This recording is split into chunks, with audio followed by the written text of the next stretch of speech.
Okay, Ms. Robinson, are you ready on Dowdy? Yes, Your Honor. On the record in the matter of the people of the state of Michigan versus Richard Kent Dowdy. File number 21-02850 Council appearance, please. Erin Robinson, Assistant Public Defender for Mr. Dowding. Good morning, Your Honor. Andrea Lacey appearing on behalf of the people. Today's the date that's set for a sentencing, but I also have a PA 53 violation.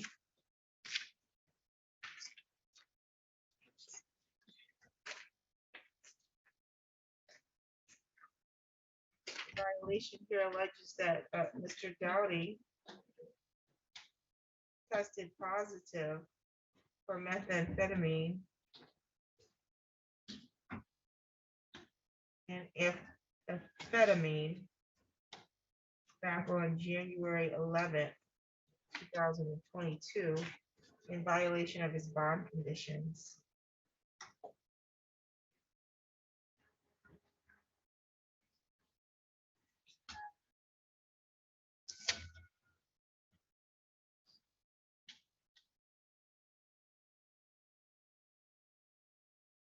And this is a report from Courtroom Health Solutions. So, Mr. Dowding, this is the date for your sentencing, so I don't know if you want to talk to your attorney about this and decide if you want to have a hearing on the alleged violation. At this point, your bond will not likely be revoked because of it, but it is something the court will take into consideration at the time of your sentencing, which is today. So, Ms. Robinson, do you want to speak to your client about the alleged violation in private? Your Honor, I've already spoken with him with the alleged violation. I would be moving to actually dismiss it at this point in time. I understand what the violation alleges. However, it occurred when Mr. Dowding was doing his pre-sentence investigation report and getting the substance abuse evaluation assessment. He was honest with the provider, and he has a problem with using and has issues with it and has been using since for pain. He hasn't had any treatment or anything like that yet.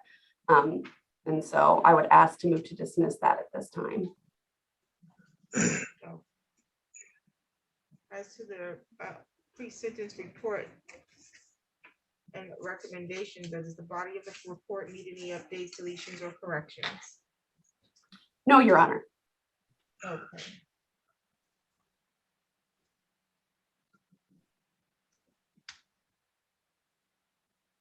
Okay, did you want to make any allocution on this? Yes, Your Honor. As far as sentencing goes, Your Honor, I would ask that you sentence Mr. Dowding to a term of probation as recommended in the pre-sentence investigation report. Mr. Dowding is an individual who suffers from chronic pain and has since unfortunately turned to substances to address that pain issue. He hasn't had any sort of treatment for this issue, and Mr. Dowding isn't, selling or doing anything like that. He's simply using to combat his pain, which you'll see in the pre-sentence investigation report. I think he's willing to do a substance abuse treatment program, something that he's never done before, and find different outlets and how he can, control his chronic pain. But this is an individual who has not had treatment, and I think who would definitely benefit from treatment and is willing to do what would be required under probation and getting the treatment that he needs. I don't think putting Mr. Dowding in jail for using a substance to combat his pain is really what's going to be needed for Mr. Dowding. I think it will be a waste of resources for the county because Mr. Dowding, like I said, is someone that hasn't had the opportunity to get treatment and find different outlets. I've since provided him resources. I've talked to him about the likeliness of if he's sentenced to probation about doing inpatient or intensive outpatient treatment and any follow-up that's done, as well as attending meetings. And he is open to that possibility. I've also given him information on how to conduct and how to get a doctor to help him with other solutions that aren't illegal to help his chronic pain management. So, Your Honor, I would ask that you sentence Mr. Dowding to a term of probation as recommended in the pre-sentence investigation report without any jail time. Further, I believe Mr. Dowding would qualify for special status under 7411. I think Mr. Dowding would benefit from that as he has a very minimal criminal history. Thank you. Okay, he should have, that request for a special status should have been stated at the time the sentence was taken so that it could have been reviewed by the probation department with requesting the pre-sentence report. So why are you just now bringing that up today? Oh, I'm sorry, Your Honor. It was an agreement that we had with the prosecution at the time of plea, I believe.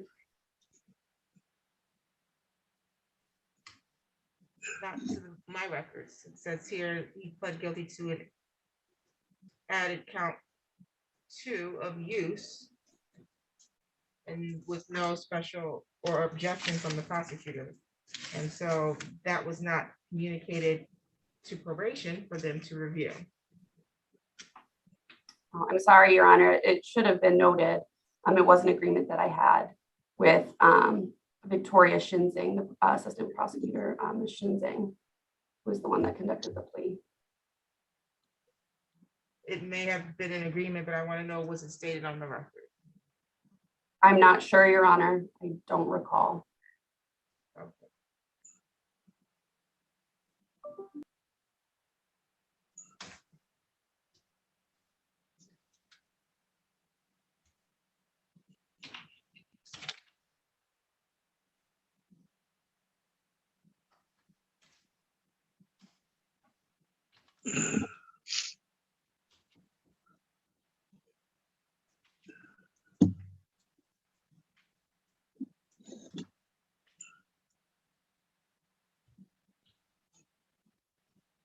Your client wish to make his own statement?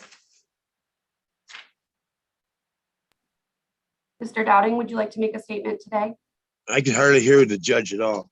I don't know why. I got everything unmuted, but I know I messed up. I use it for pain. I got no other avenue. I mean, not the meth, the heroin. That's what I use for pain. It's the only thing I got. I don't have a doctor anymore that I know of. This Medicare thing's got me so messed up. I don't even know what my carrier Medicare is anymore. I get a million calls a day about it. I'm confused as hell as who I even have for a doctor anymore. And that's all I can say. I've been in pain for ever, it seems like, and I can't get pain pills anymore. They won't even consider it, I guess. And so that it's not like I'm out getting high. I don't use it to get high. I use it for pain. And without it, I'm pretty much within a couple of weeks. I mean, I'm not going to be able to do anything. My body just wants to shut down. That's all I've done my whole life is use my body to make my money. And after a while, it won't do it anymore. It's just had it. My body's had it. I can't take the pain anymore. And that's the only reason I was doing it. I didn't want to be in this boat. I never wanted to be in this boat, but I'm here. I mean, that's all I can say. I'm not running around trying to use it to get high on. I'm trying to get it so I can function as a normal person, pay my bills. And I mean, I'm a touch from going into bankruptcy right now. I mean, it could happen any day. I wrecked my dang car, hit 2 deer with it. And it's just a mess. I opened my home up for a couple homeless people. One of them was supposed to be helping me with bills and stuff. Well, they stole about everything I had. I mean, it just got better and better. And I'm not using that as an excuse either. I'm just telling you the way my life is right now. It's just a total mess. I don't have any car now because I hit this last deer. And so I got to wait. And I can't even get that until like the middle of next month to get that fixed. So that's all I can say. I'm just at my wit's end about the whole thing. I'm just tired of being in pain all the time. I mean, it wears on you. If you wake up in pain, you go to bed in pain, and that's all I can say about it. I mean, I'm not using it to get high. I didn't ever want to have to take that avenue, but that's what I had to do, and that I did it. I'll admit it, but it was nothing I ever planned on, believe me. And if they can give me a better avenue to get out of it, then have at it. I'll do it. I don't care. But right now, like I said, it's the only thing I had. So that's what happened. I mean, Okay, well, sir, and I apologize that you're in the amount of pain that you're in, and also that you've been met with the level of misfortune that you're facing. I can assure you that there could be better times ahead, but you're gonna have to make some decisions to make changes in order to move toward a better day, sir. Now, do you think, or are you interested in doing some treatment? And I recognize you still need some pain management, and that's something that a medical professional would have to address. But that could be dealt with through some intensive outpatient services. Is that something you think that you would commit to? yeah, I would. Yeah, definitely. I mean, just anything to help me out. You think I wanted to be doing heroin at 64 years old? No, I didn't. But it's what I had, and like I said, I don't even know who my doctor is anymore because of this Medicare stuff. They bombarded me with it, and I don't even know who it is. I never got my cards in the mail from anybody. I just know I need help with that kind of stuff, with my mail and stuff. I could hardly read and write, which ain't your fault, but it's just the way it is. That was something that was diagnosed way later in my life, is what that problem is. And when I was growing up, I was just lazy and stupid, Back in the day, that's what happened to you if you couldn't keep up in school. Well, it turned out I wasn't lazy and I'm not stupid. I just can't read and write very well. I can't comprehend what I'm reading. And my daughter, she helps me as much as she can, but she's got a life too. And like I said, I don't even know who my damn doctor is anymore. Oh, excuse my language, but and if I could get somebody to work with me on that, fine. And I used to take this Benad or Embryo for my arthritis. Well, I had to quit taking it when I had a hip replacement. When I went back on it, it was eating the meat right off my feet. So they put me on another one, and the whole time I was on it, I was sick.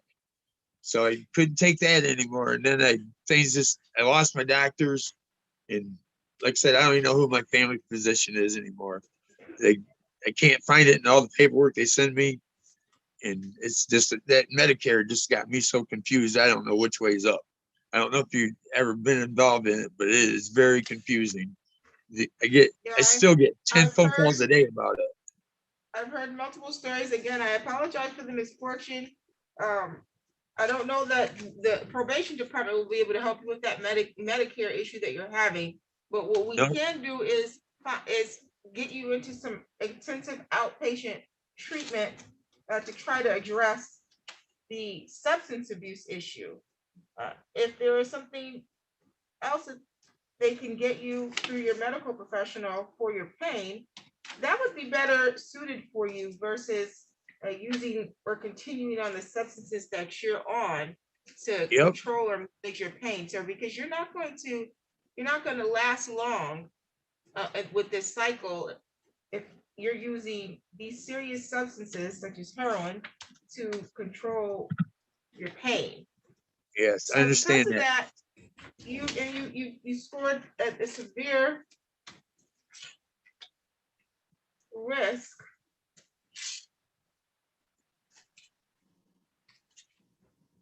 for opiate use disorder and cannabis use disorder. I don't understand where she got that. Okay, well, we're not going to get into that at this time. They performed a diagnostic, but nonetheless, the court does think that if you would be an active participant, that you could be successful on a term of probation.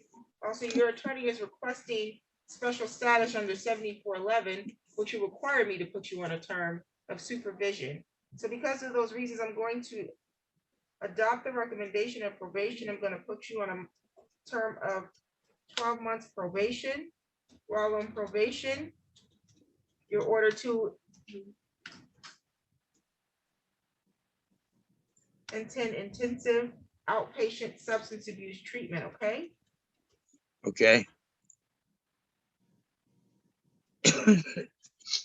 Excuse me. No problem. While on probation, you're not to engage in any assaultive or threatening behavior. You're not to purchase or possess a firearm, ammunition, or weapon of any kind.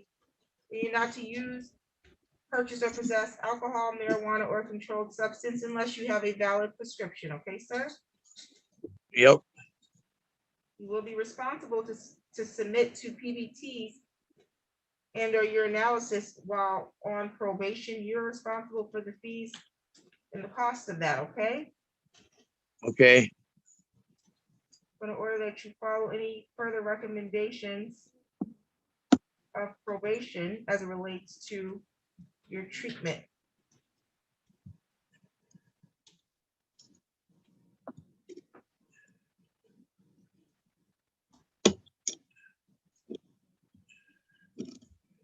I'm gonna grant the request for 7411 status. As to fines and costs, there is a $75 crime victim rights fee that must be assessed, plus a $50 state minimum cost. I'm gonna waive any discretionary fines and costs.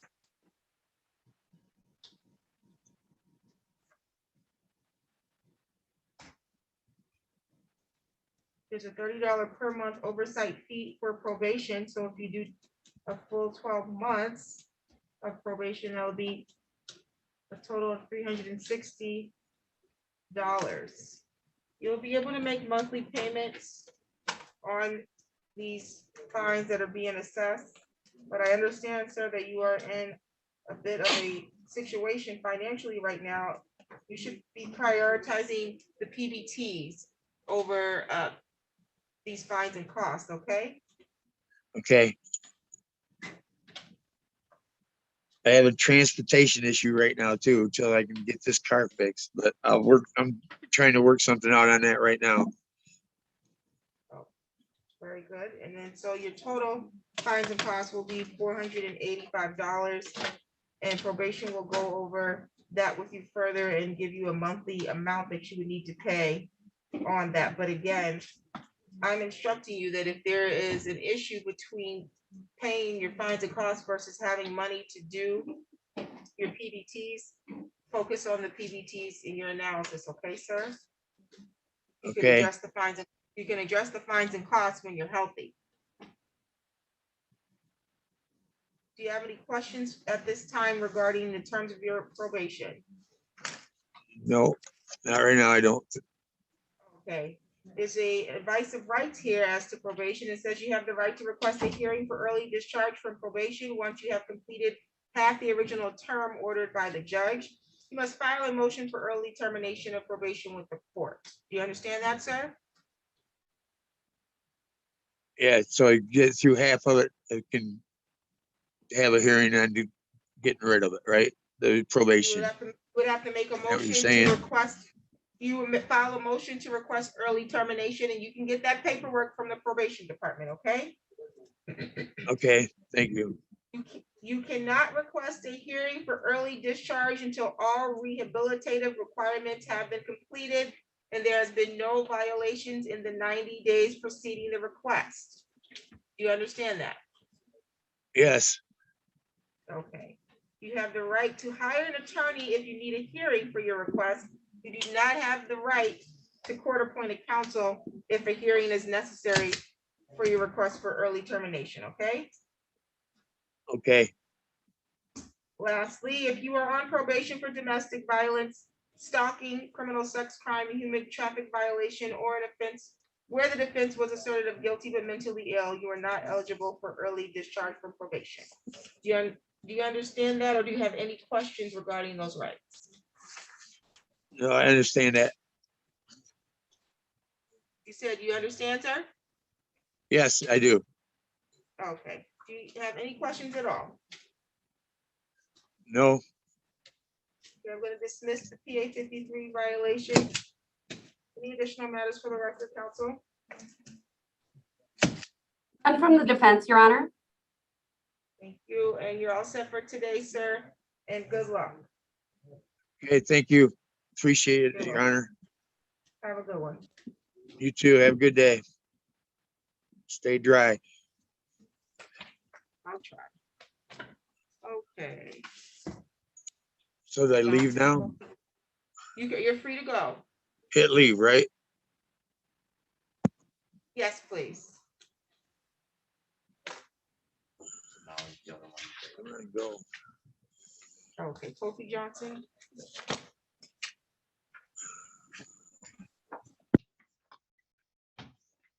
Okay, we're on the record in the matters of the people of the state of Michigan versus Kofi Johnson, file numbers 22-00267 FY and 22-00270 FY. Council appearance. Morning, Your Honor. Andrea Lacy appearing on behalf of the people. Good morning, Your Honor. Jared Austin appearing on behalf of Mr. Johnson. He appears with us today from the downstairs lockup via Zoom. Thank you. Mr. Johnson, can you hear me clearly, sir? Yes, ma'am.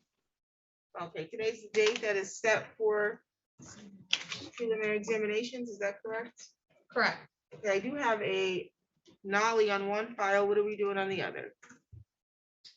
Your Honor, it's my understanding that Mr. Johnson will be waiving his right unconditionally to have the preliminary hearing, having the matter found over at circuit court to pursue negotiation. It's my understanding that people are willing to do the same. Okay, Mr. Johnson, is that correct? You want to waive your right to preliminary examination in file number 22-00270? Yes, ma'am.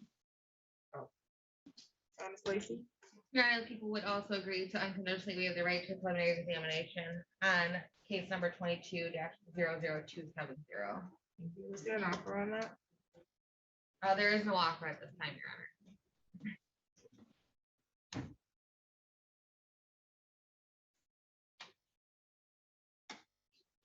Okay, Mr. Johnson, do you understand that you have the constitutional right to have a preliminary examination here in the district court? Yes, ma'am. I understand that at the time of your examination, you have the right to have the prosecution establish their burden of probable cause. So they have to establish that there is sufficient probable cause that a crime was committed and probable cause that you committed the crime. Do you understand that right? Yes, ma'am. Do you wish to unconditionally waive that here today? You said what? I'm sorry, I couldn't hear you. Do you wish to unconditionally waive that right to the hearing today? Yes, ma'am. So the unconditional means you can't come back later and decide that you made a mistake, you want to have your exam. Once you waive it, it's gone, sir. You understand that? Yes, ma'am. Okay, is anybody making any promises to you to get you to waive your examination? No. Is anybody threatening you to get you to waive your examination? No, ma'am.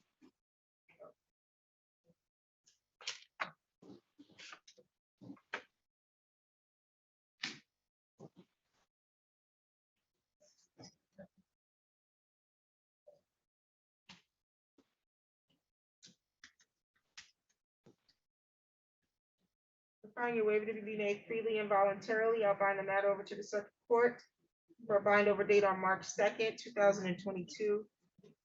You do not need to appear in court on that date. That's just the date that they'll get the file from this court, okay, sir? Yes, ma'am. They'll set your next court date and that file will be a pretrial. Your attorney will be made aware of that date. Do you have any questions? No, ma'am. Okay, and file number 22-0226267. There is a motion here to dismiss without prejudice, sir, because the prosecution does not have the necessary witnesses to proceed. So that means that the case will be dismissed today, sir. But if the witnesses come later, ready to move forward with the prosecution has the right to reissue the charges against you. Do you understand that? Yes, ma'am. Okay, do you have any questions about that? No, ma'am.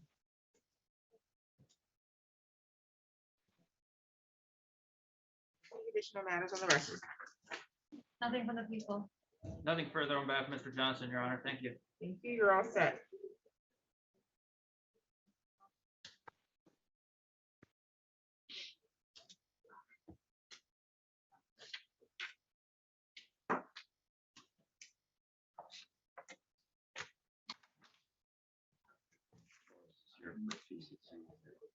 Bernard, okay. Yes. Aaron. You're welcome.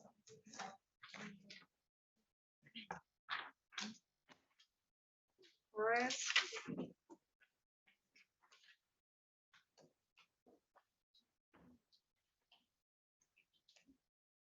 I have to wait.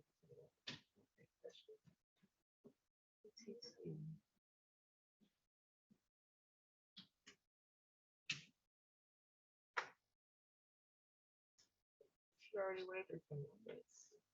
She also here for original date.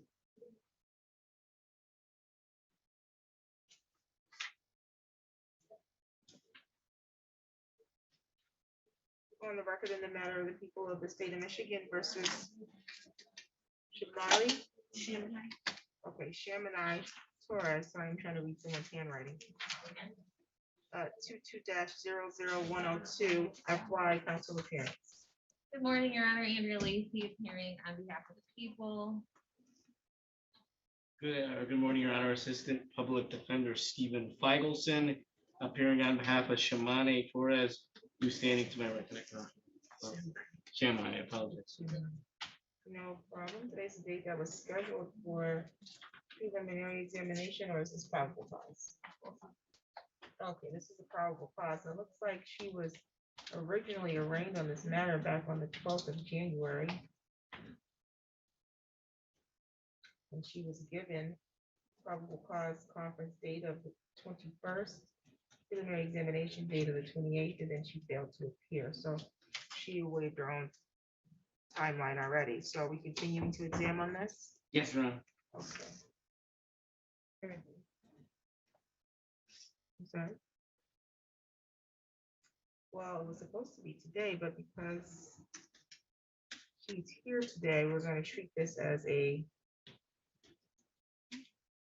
probable cause conference. She actually should not have received a notice that said today was a PCC. It was scheduled for exam today. Right. But that was a clerical error. Nonetheless, we're going to give you a new exam date. March 11th. March 11th.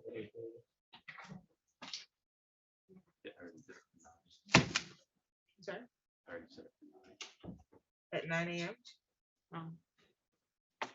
Bigelow already said it.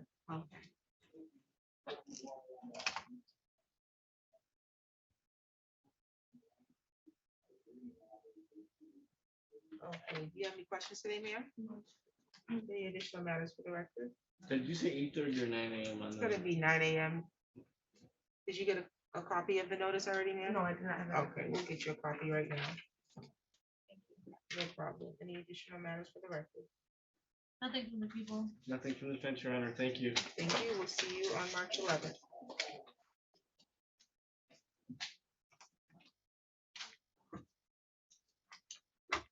Okay, do we have Mr. Keithley?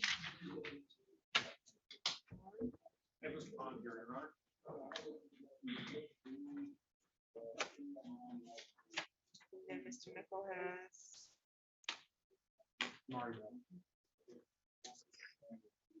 Alexander Jackson. You can come up.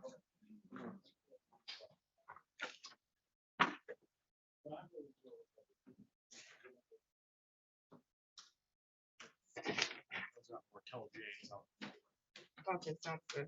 Well, on the record in the matter of the people of the state of Michigan versus Ryan Bond, the file number is 21-03128 FY. Council appearance. Morning, Your Honor. Andrea Lacey appearing on behalf of the people. Good morning, Your Honor. James Gately, Assistant Public Defender, appearing on behalf of Mr. Bond, who is present in the courtroom to my right. Today's the date that was scheduled for a preliminary examination as well as a motion hearing. Mr. Keithley brought a motion to compel. I did, Your Honor. I don't know whether the court would prefer to address the motion first or address the issue of the preliminary examination. I don't know. It doesn't appear that the prosecution has witnesses at this time. Yes, Your Honor. So I spoke to the victim on this case yesterday. He indicated to me that he has upper respiratory infection. He did send me a copy of lab results from the 15th where he tested negative for both influenza A and COVID, but he still does have an upper respiratory infection. And he is asking that I ask that today's preliminary examination be adjourned.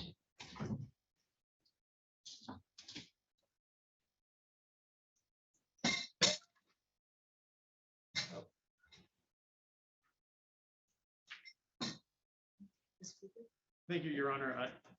We would be requesting a dismissal in this matter. If, as Ms. Lacy indicates, they have sufficient contact with the complaining witness in this matter, they certainly be able to refile it. However, Mr. Bond is here, and we are ready to proceed to the preliminary examination. It appears people are Having an upper respiratory infection in the middle of a pandemic is a good reason not to appear in court. So I'm going to grant the request to adjourn. So we can address the motion. very good, Your Honor.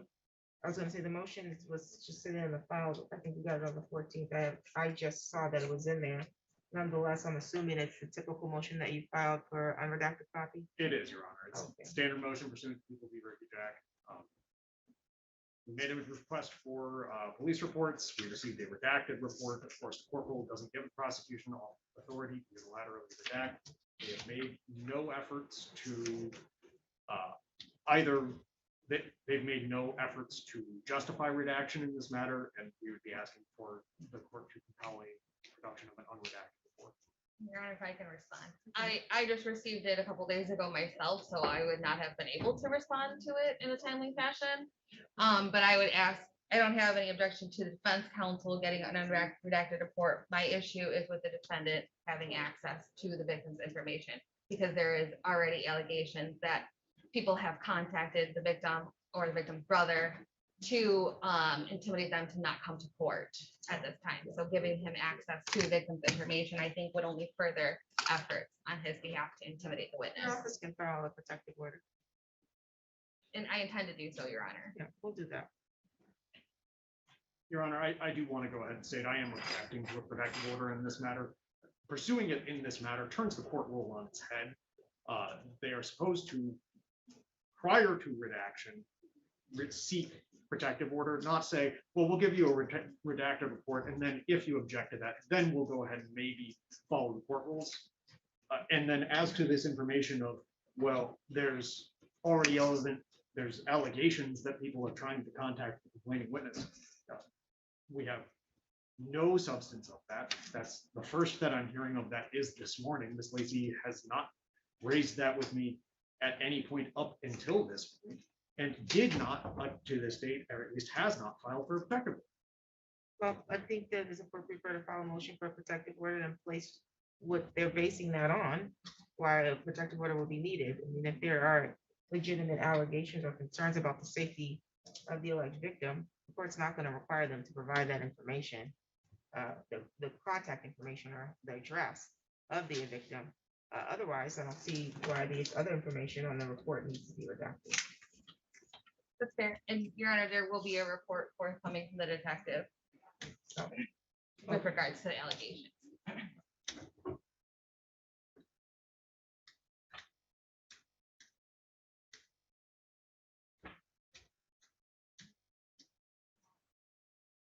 So just for clarification, I'm gonna have require the prosecution to file a motion for protective order. Okay. So they can explain to the court why they need to redact the victim's contact information, identifying information on the police report.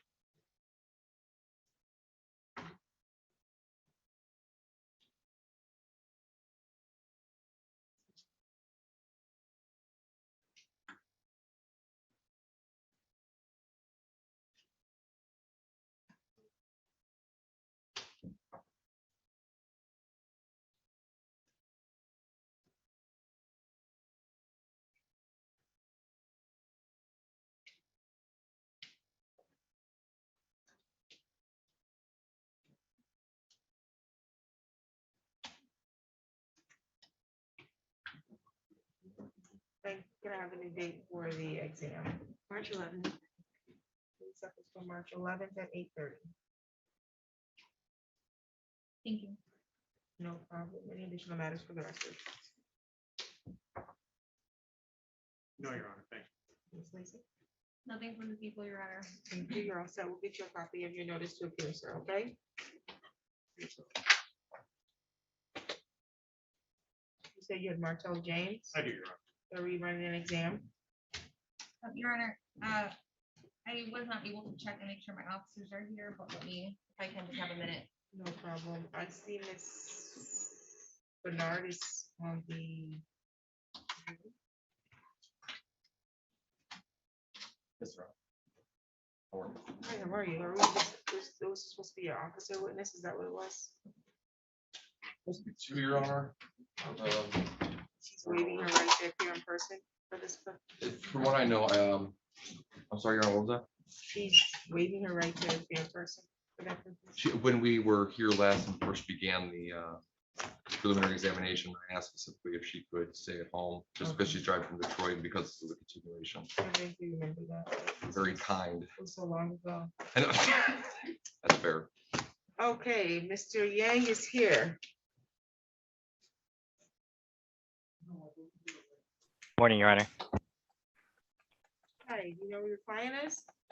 Your Honor, he's in custody at the Eaton County Jail, Mr. Zachariah Bolden Hooper. Okay. sounds He's supposed to good. join us via Polycom. When he joins, can I have a brief breakout room with him just to make sure our ducks are in a row? Absolutely.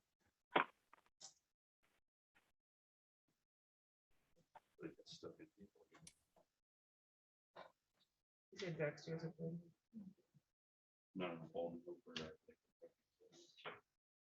Yeah, I have a note here on his one. But he's gonna talk to him and make sure. Dexter. Is present. Good morning, Ms. Dexter. Are you at your attorney's office? I can't hear you. Yes, I am. Okay, very good. Okay, whenever the prosecutor is ready, you can call your case. Are you all waiting for a case? Which one?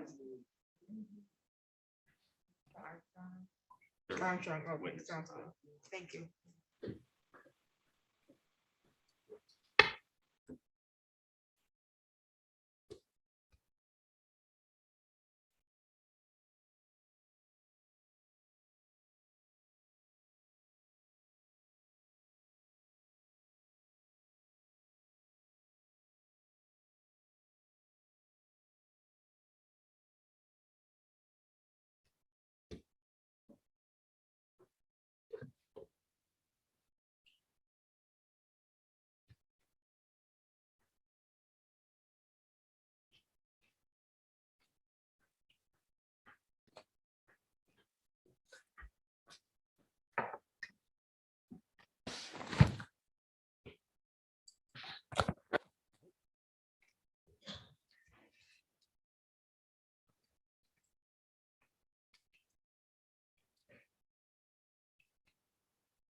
Good morning, Mr. Russick. Good morning, Your Honor. Are you here on Dexter? I am. Okay, we're just waiting for the prosecutor. I believe that he may be in the courthouse, Your Honor, working on some paperwork. He has been texting me and emailing me this morning. No problem.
On the record in the matter of the people of the state of Michigan versus Justin Deshaun Moore, file number 21-03261.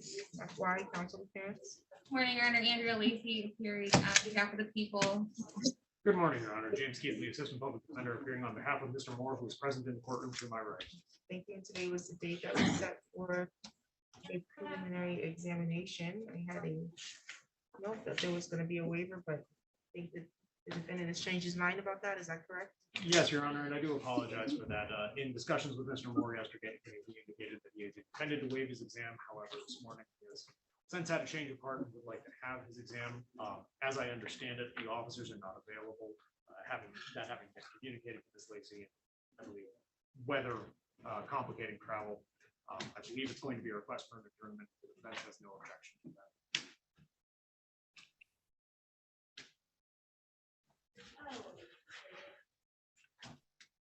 Yes, Your Honor, that's a true statement. I was aware that there was potentially going to be a waiver this morning. Was not able to call up my officers because of the time. But this morning, I did get a text message with regards to Officer Corbus, who was the police officer subpoenaed here to testify this morning. He is trapped inside of his house after an ice storm. So he's unable to be here this morning. We are requesting an exam at this time.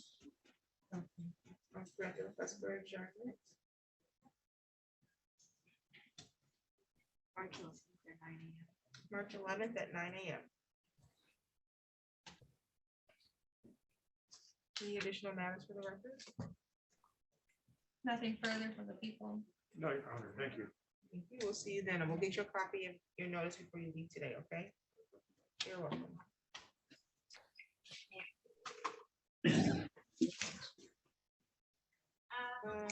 Who is this in the jail?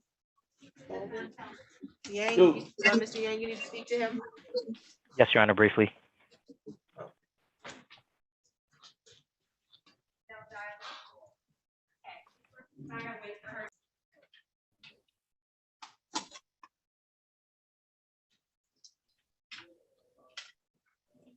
Who was the prosecutor on deck, sir? It's not. Is it, It's Mr. Martin, Your Honor. I mean, I know he's here. I just don't know where he is. Somebody right go now. find him. Yes, please. Okay. Your Honor, I just received a text from Mr. Martin. He's currently finishing up in front of Judge Ward. Okay, sounds good. Sorry for jumping in there. No, no problem. You saved the prosecutor from running out.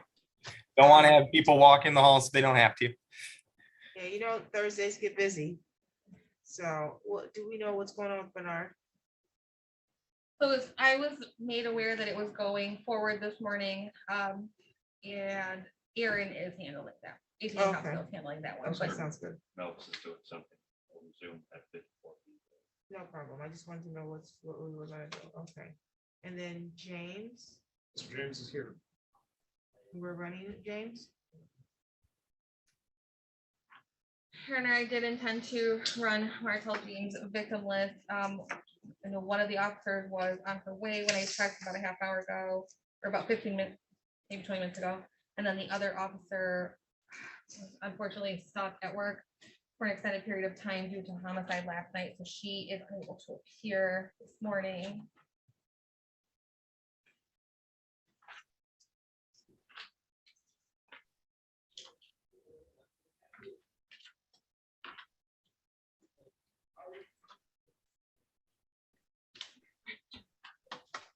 Well, I shouldn't say she's unable to appear. They did wake her up this morning and she did say she was going to be coming in, but she is not here yet of that.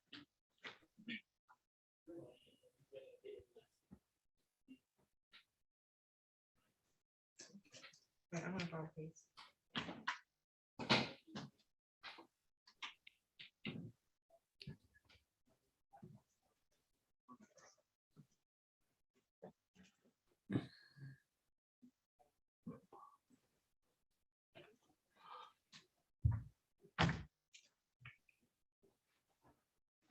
On the record in the matter of the people of the state of Michigan versus Martel St. John James, file number 22-00288.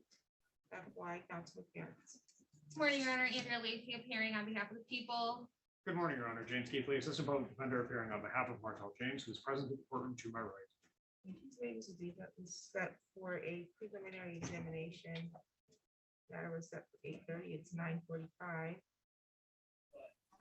My understanding is that we don't yet have the necessary witnesses to proceed on this, but one is scheduled or on their way to be here.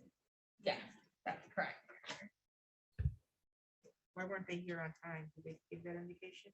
I did not speak to them personally. I had another officer contact them to find out where they were. So I don't know. I know that one officer was involved working a homicide last night, so she was kept over on her shift, but that is all that I know. And the complaining witness. I have no explanation for her not being here, Your Honor. You had any communication with the complaining witness? I have left several messages for her. And I apologize, Your Honor. I'm actually writing something up in a different file, so I don't believe that I've actually had contact with her, no. Thank you, Your Honor. Mr. James has been here since 8:30. He and I are prepared to proceed to exam this morning. It doesn't sound like people are. We would request a dismissal on this matter. Everyone scheduled for preliminary examination or required of preliminary examination is interfering with electronic communications. So I'm granted dismissal as to the interfering with electronic communications. Domestic violence is a misdemeanor, so that will continue to a misdemeanor docket. Your Honor, Mr. James is already set for a final pretrial on another matter pending before the court. It is the same complaining witness that is set for March 15th. We would be requesting that just simply proceed to a final pretrial on the same day as the matter. Yeah.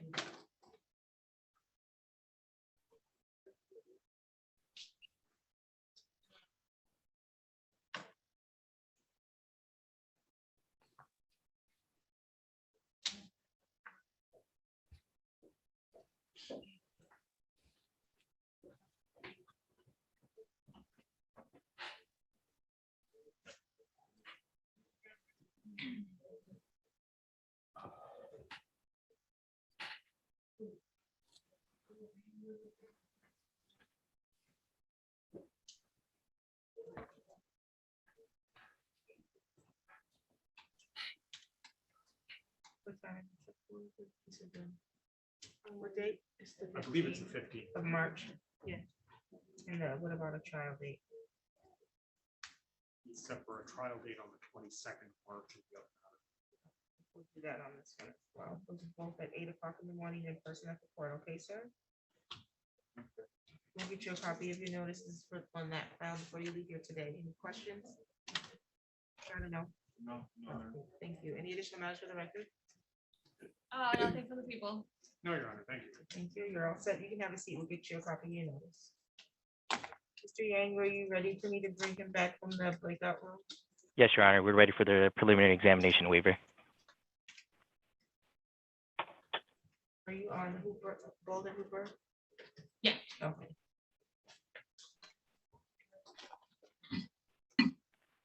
Am I supposed to hit call?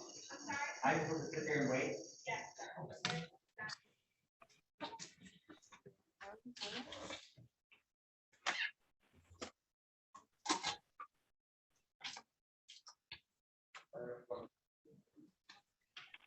Okay, we're on the record in the matter of the people of the state of Michigan versus Zachariah Bolden Hooper, file number 22-00338. FY, council appearance, please. Morning, Your Honor. Andrea Lacy appearing on behalf of the people. Good morning, Your Honor. Joseph Yang on behalf of Mr. Zachariah Bolden Hooper. He is currently housed at the Eam County Jail, appearing via Polycom. I'm appearing via Zoom and consent to having this hearing remotely. Mr. Bolden Hooper, you can hear me, sir? Yes. Okay, thank you. Today was the date that was scheduled for your preliminary examination. My understanding is that there is going to be an unconditional waiver to the circuit court. Is that accurate? Yes.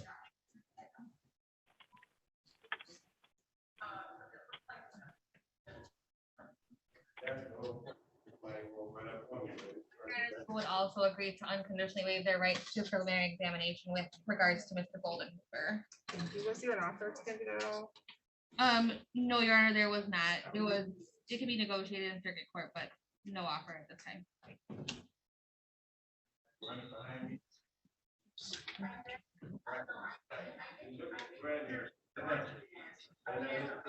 Okay, so Mr. Bolden Hooper, you understand that you have the constitutional right to have a preliminary examination on this matter here in the district court? Yes.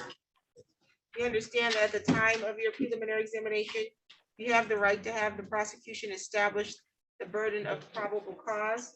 That's probable cause that there was a crime that was committed, and probable cause that you committed the crime. You understand that? Yes, ma'am. You wish to unconditionally waive your right to that examination today? Yes. So that means you can't come back later and say you want to have your exam. Unconditional waiver, meaning once it's waived, it's gone. And your matter will be bound over to the circuit court for further proceeding. And that's what you want to do today? Yes, ma'am. Is anybody promising you anything to get you to want to do that? No. Is anybody threatening you to get you to waive your rights today? No, ma'am. I find your waiver to be made freely and voluntarily. This matter will be bound over to the circuit court for a bind over date of March 2nd, 2022. You do not need to appear in court on that date. That's the date that they'll get the file from this court. Your next court date, which will be a pretrial in circuit court, will be provided to Mr. Yang, okay? Okay. Do you have any questions today, sir? No. Any additional matters for the record, counsel? Nothing from the people. Your Honor, if I could quickly address bond, he currently has a $20,000 cash surety bond on this file. I would ask for a reasonable reduction to $20,000, 10%. Mr. Bolden Hooper does have a pending case here, as well as one that's in circuit court already. And so I would ask for a reasonable bond to give him the opportunity to at least bond out.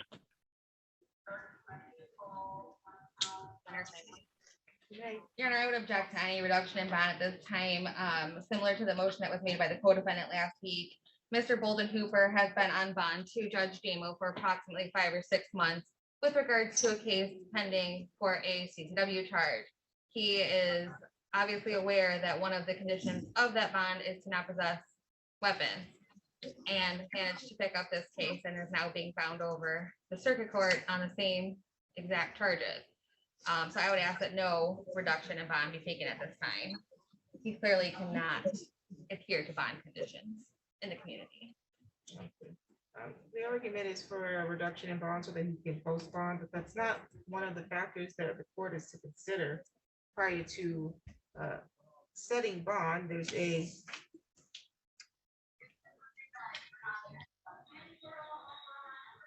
risk to the public safety that's implied here by the fact that he was already out on bond when he picked up this new felony charge of carrying a concealed weapon.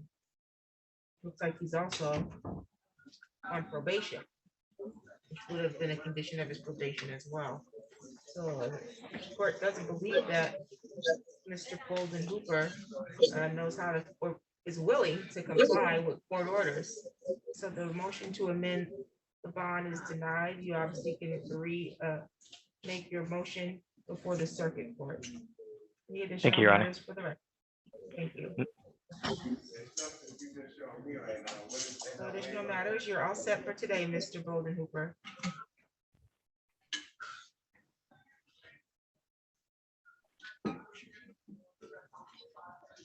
Thank you, Mr. Yang. Oh, he's gone already. Okay. Still waiting for Mr. Martin, and then are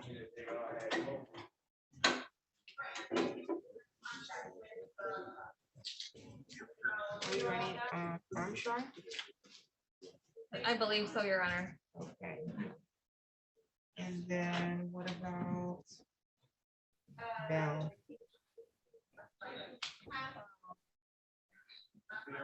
I do have officers here on that one, Your Honor, but that is also one where Officer Torres is back in his house.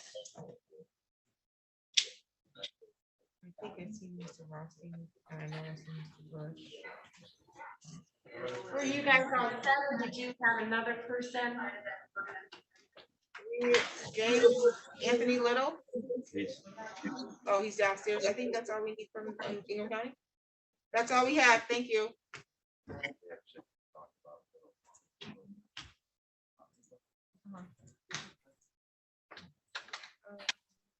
Jackson is downstairs. Yeah, is he here? About Duncan, about Smith. Oh, okay. Gotta get this party started. We got a lot. Oh, he didn't, so.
Dexter? The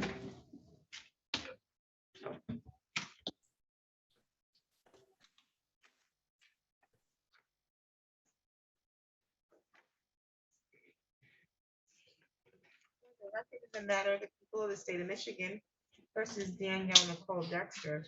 The file number is 21-01656. Council appearance. Chris Martin for the people. Good morning, Your Honor. Alexander Russick, P 77581, on behalf of Danielle Dexter. We're both joining you today via Zoom, and we consent to having this hearing conducted remotely. Your Honor, if I may. You may. Mr. Russick and I have been working closely with Ms. Dexter in the 54B District Court to have this matter transferred to the drug court. And we appreciate the court working with us on some of the dates and scheduling. We have reached a resolution and we've confirmed that Ms. Dexter is eligible for the program. At this point, the only thing that's missing is a transfer order to the treatment court. And I have the treatment court transfer order with me. The people's question is, just given the legal import of this document, my understanding is that Mr. Russick is going to give us his permission to sign on his behalf. But if the court would prefer, we can sign this, we can sign our portion here and then email it or fax it to Mr. Russick and Ms. Dexter to have them sign it. It's just a matter of preference. Yeah, I would prefer the latter if you could sign and then send it to them to have them execute, review and execute. Yes, may I approach? You may. Thank you.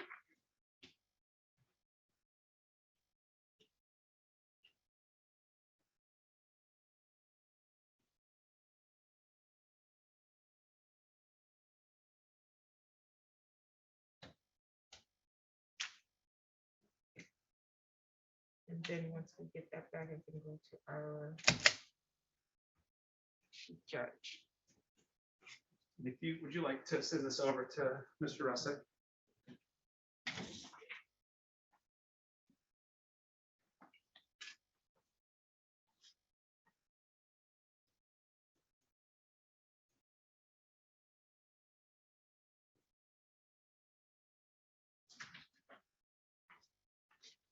And is it my understanding that the 54B, that's the court treatment when she's going to? Yes. They want us to do the plea, take the plea here and then It's sentence them? It's actually, I spoke with them about this. They would like to do the plea there. That's why we're transferring the case to that. Sounds good. And I know, yeah, It's changed. there's a lot of moving pieces, but But it does make it makes it easier if they do the plea. yeah, I think it does for them too.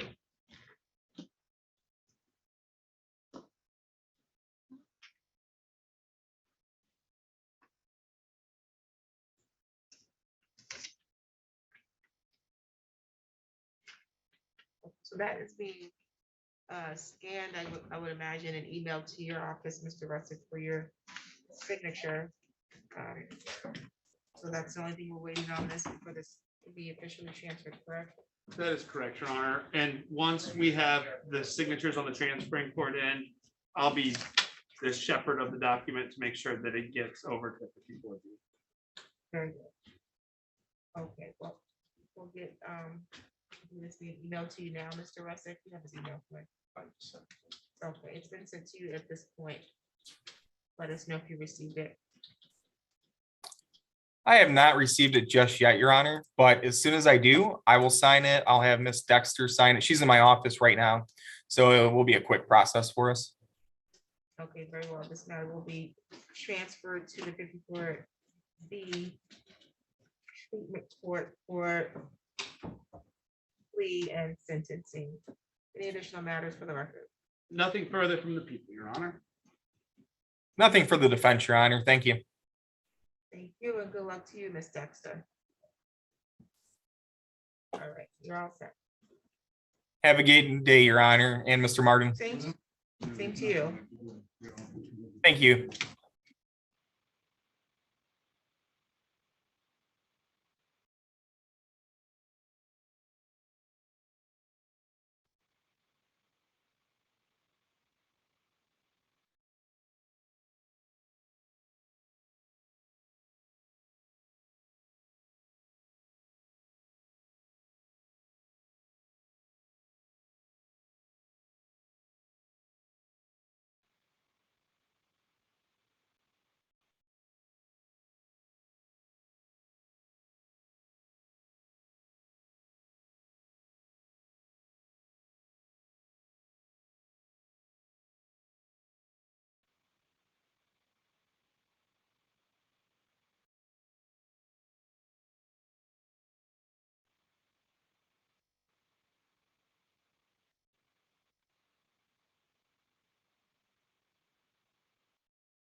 No.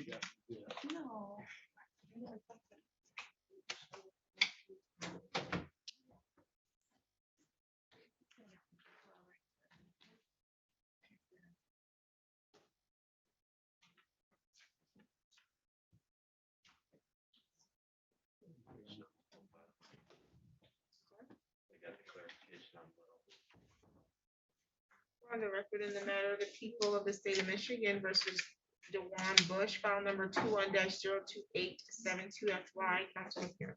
Chris Martin for the people. Jeffrey Rossi on behalf of Dwan Bush, who's sitting to my right. Today was the date set to continue the examination, and that began back on the 27th of January.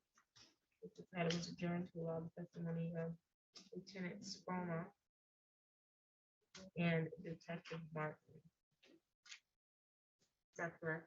That is correct, Your Honor. And if I may say a couple things before we begin.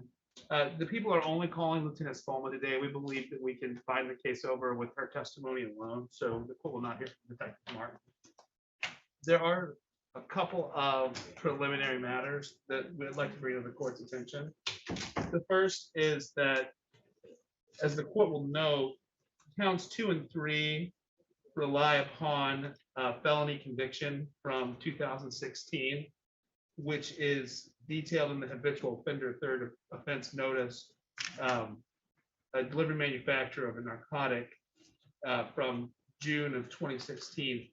We've ordered the certified record of conviction, and it's been prepared by the court or by the circuit court. However, it's not yet made its way to my office. I spoke to Mr. Rothstein about this, and it's my understanding that we're stipulating for the purposes of this hearing that is an accurate record that he was convicted in June of 2016 on that delivery manufacturer. I have spoken to Mr. Bush and he agrees to the stipulation, Your Honor. There's one other thing I'd like to bring to the court's attention. People expect that Lieutenant Spoma's testimony is going to reveal a larger amount of cocaine than was originally charged. So if the evidence comes in as we expect, the people will be moving at the time of bind over to amend count 4, which is charged as possession of cocaine, to possession with intent to deliver cocaine. But we'll let the evidence come in, and at the time of bind over, we may ask for the court to conform the bind over to the proof we present. Any additional preliminary matters? Nothing from the people. Nothing for the defense, Your Honor. Call your witness. You should.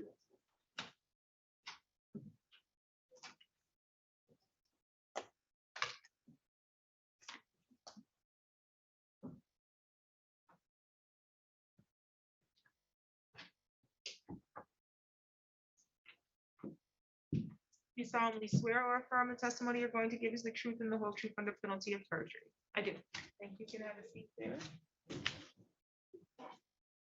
Please state your first and last name and spell them both for the record. Yes, Michelle Spolma, Michelle Spoelma.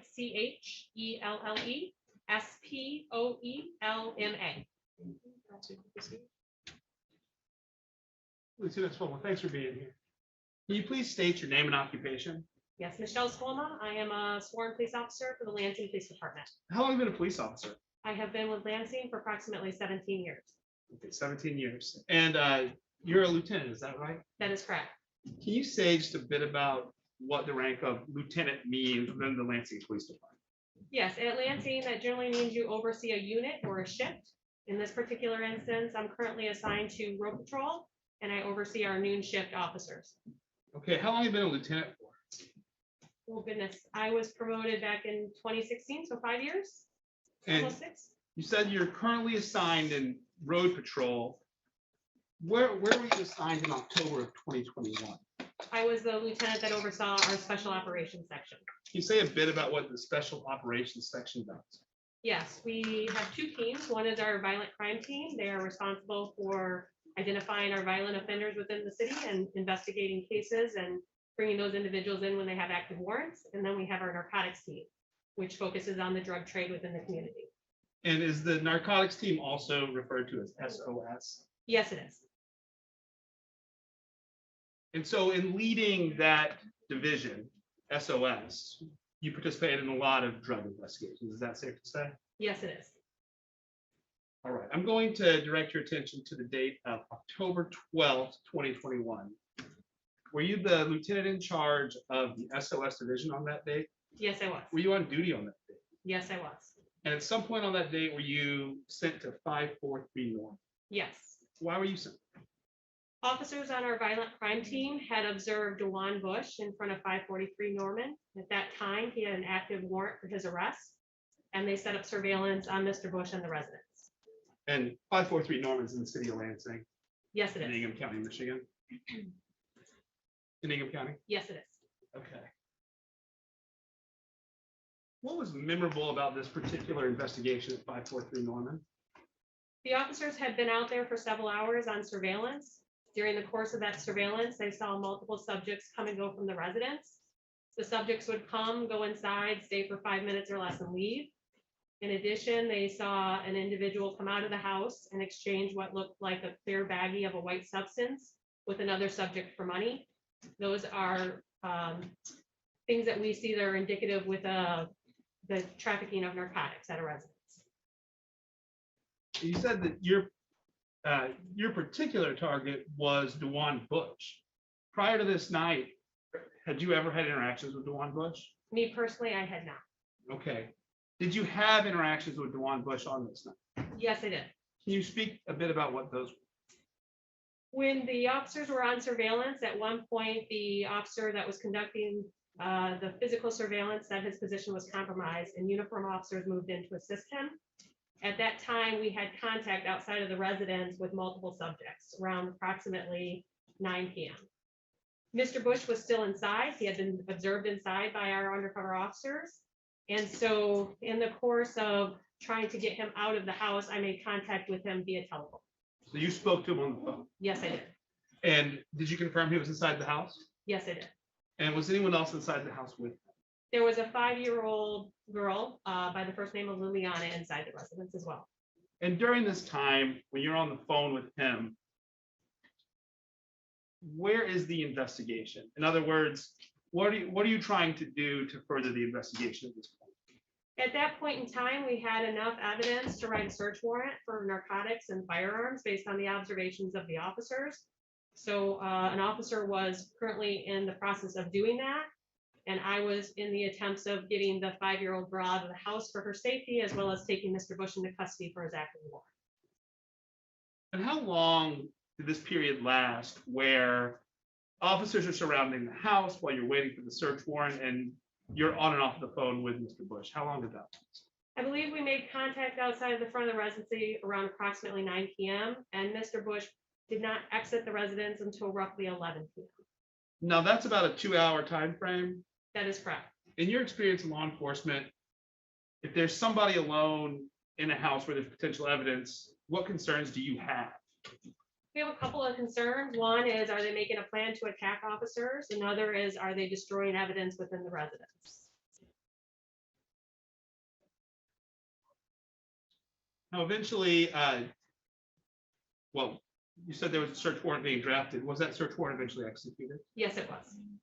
And what was your responsibility during the execution of the search warrant? To supervise the officers during the execution of it. When you were on that scene, did you interact with Officer Jake Martini? Yes, I did. And what was his role in the search warrant? He was the officer responsible for receiving all of the evidence that was located within the residence and cataloging it while we were on scene. What about Officer Zolnai? Officer Zolnai was an officer designated to search the residence. So he would search if he found something that was listed in the search warrant for collection, then he would bring it back to Officer Martini to be logged. And did you yourself assist with the searching of the residence? Yes, I did. I'm going to ask you some questions about things that were located in the residence. Did you locate anything in the residence that would indicate who the residence belonged to? Yes, I did. Can you say a bit about what that was? Yes, I located a Board of Water and Light utility bill that was in the name of Dwan Bush for the location at 543 Norman Street. I also located a Sparrow medical bill that was in the name of Leasia Armstead for 543 Norman Street. Did you locate any suspected controlled substances? Yes, I did. Can you say what you found? Yes, I found a baggie of a white rocky substance in a closet that was near the door to the basement.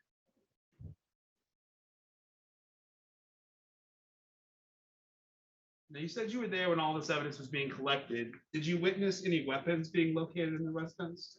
Yes, I didn't personally locate any, but I saw other officers turning firearms over to Officer McKinney to be logged. And were there any weapons that stood out to you that were turned over? Yes, one was an AR style rifle that was located in the basement. What about items that you commonly would associate with the packaging or distribution of drugs?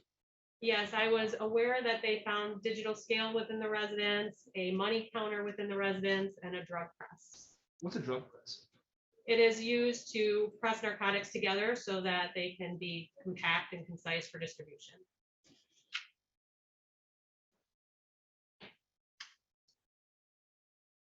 You described a scene with a number of different officers at it. Who was ultimately responsible for weighing and testing suspected controlled substances located at the scene? We did that when we got back to our office to start a report writing, and I was responsible for those. So you weighed everything, all the controlled substances located at the scene. Yes, I did. Do you remember weighing a bag of suspected heroin that Officer Zolnai located in the basement? Yes, I did. And do you recall how much that bag weighed? Yes, 21.2 grams. And you said that you located a bag that you suspected was cocaine. Did you weigh that bag? Yes, I did. And how much did that weigh? 39 grams. After you weighed these substances, did you have an opportunity to conduct a field test on them to see if they were in fact controlled substances? Yes, I did. What field test did you use? I tested them with a TrueNarc device. What is a TrueNarc device? A TrueNarc device is a portable drug analyzer. It uses Raman spectroscopy to identify controlled substances. And if the TrueNarc device identifies a controlled substance, how does it display what that substance is to its user? It will display it on the screen. So it will say on the screen what it is. Yes, it does. Have you been trained in operating a TrueNarc device? Yes, I have. And prior to October of 2021, had you in fact used a TrueNarc device before? Yes, I have. So you know what it's like when they're functioning correctly. Yes. Now, when you use a TrueNarc device, is there a certain procedure you have to follow? Yes. Can you say a little bit about that procedure? Yes, you perform a self-check before and after you scan the controlled substance to ensure the device is functioning properly. Once you perform the first self-check to ensure that it passes, then you would scan the controlled substance, wait for that result. When that is concluded, you would do another self-check to ensure that the device is still working properly. And that is, in your experience, how you use the machine, and it's worked appropriately in the past. That is correct. Now, I want to bring your attention to the time after you collected these controlled substances and tested them. Let's start with the suspected heroin that Officer Zolnai located in the basement. Did you use the TrueNarc device to test that? Yes, I did. Before you actually tested the substance, did you conduct the self-check? Yes, I did. And did the machine appear to be functioning appropriately? Yes. After the self-check, did you test the substance? Yes, I did. And what did you learn from that test? The device showed that it was isobutyryl fentanyl, a form of fentanyl. Okay, and that's a synthetic narcotic? Yes, it is. Schedule 1 narcotic? Correct. After that test, did you conduct a second self-check? Yes, I did. And did the machine appear to be functioning appropriately? Yes. So in your opinion, that test that confirmed the presence of fentanyl was accurate? Yes. Turning to the suspected cocaine that you located, did you conduct a TrueNarc test on that? Yes, I did. Before you did your TrueNarc test, did you conduct a self-check? Yes. Machine appeared to be functioning appropriately? Yes. Did you test the substance? Yes. What did it show? Cocaine. That displayed on the screen? Yes, it did. Did you do the second test? Yes. Was the machine functioning appropriately? Yes, it was. Based upon your training and experience, did the machine indicate the presence of cocaine in that bag? Yes, it did. Now I'm going to ask you a few more questions about your experience leading the SOS division and about drug trafficking generally in the city of Lansing. The goal is that once we've established you as an expert witness, that you'll state an opinion as to whether these substances were for personal use on the part of the occupants of the house or for distribution purposes. You began to say that when you were leading the SOS division, the division was responsible for a number of drug investigations. Is that right? Yes, Do those drug investigations often involve buying drugs on the street? yes, they did. Now, how do you buy drugs on the street? You can do it one of two ways, using a confidential informant or using an undercover officer. You have your contact for who the individual is distributing the drugs. You make contact with them, you set up a meet. And then whether it's the undercover officer and the informant, they make contact with that individual and money is exchanged for those drugs. During the course of that, we have surveillance set up. And in your experience buying drugs, have you, or overseeing drug investigations, I should say, Yes. have you interacted with both drug users and drug sellers? Yes, And so you know the difference between a drug user and a drug seller.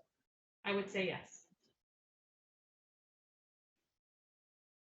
And do you have experience in determining the difference between drugs that are packaged for personal use versus sale or distribution? Yes. And when you're looking to see if an amount of controlled substances is for sale or distribution, what kinds of things are you looking for? We're looking for how it's packaged, the quantity that there is within the package, if there's other items of evidence that are used for that type of distribution of the narcotics. Okay, you said something about other items. Like what kind of other items would you associate with distribution of narcotics? Digital scales, money counters, drug presses, lots of plastic baggies, that sort of thing. Okay. Now I want to talk about these substances that you located at the scene, 543 Norman, starting with the suspected heroin that you confirmed to be fentanyl. Based on the amount of, what was significant about the amount of that fentanyl? Well, it's a substantial amount. 2 milligrams of fentanyl, based on a person's size, tolerance, and usage, can be considered a lethal dose. So when you're looking at 21.2 grams, that can be lethal for a lot of Objection, Your people. Honor.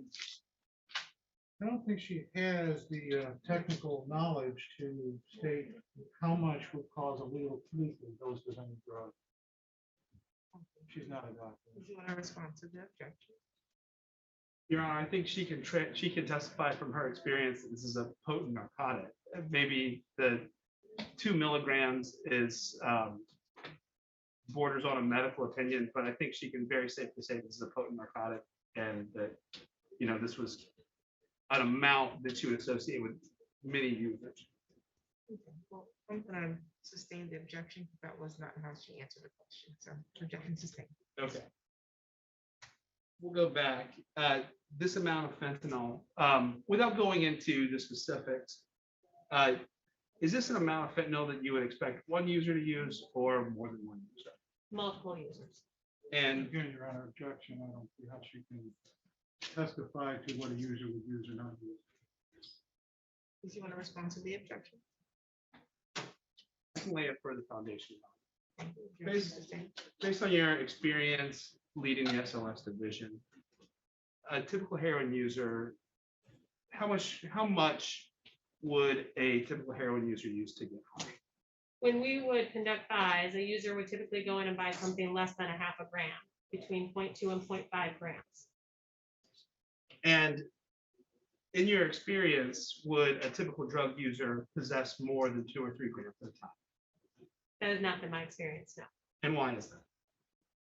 Because as a user, they don't have the capability of holding off, and it's generally not something that they buy in one dose or two to get high, and then when that high wears off, they go back and buy another dose. And again, Your Honor, I will object to this testimony. I don't know how she would know how much a user would or wouldn't use.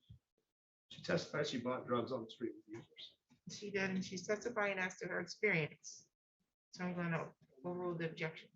Thank you, Your Honor. So going back to that amount, 21 grams, Well, actually, we'll stop with that line and move on to the next piece of this.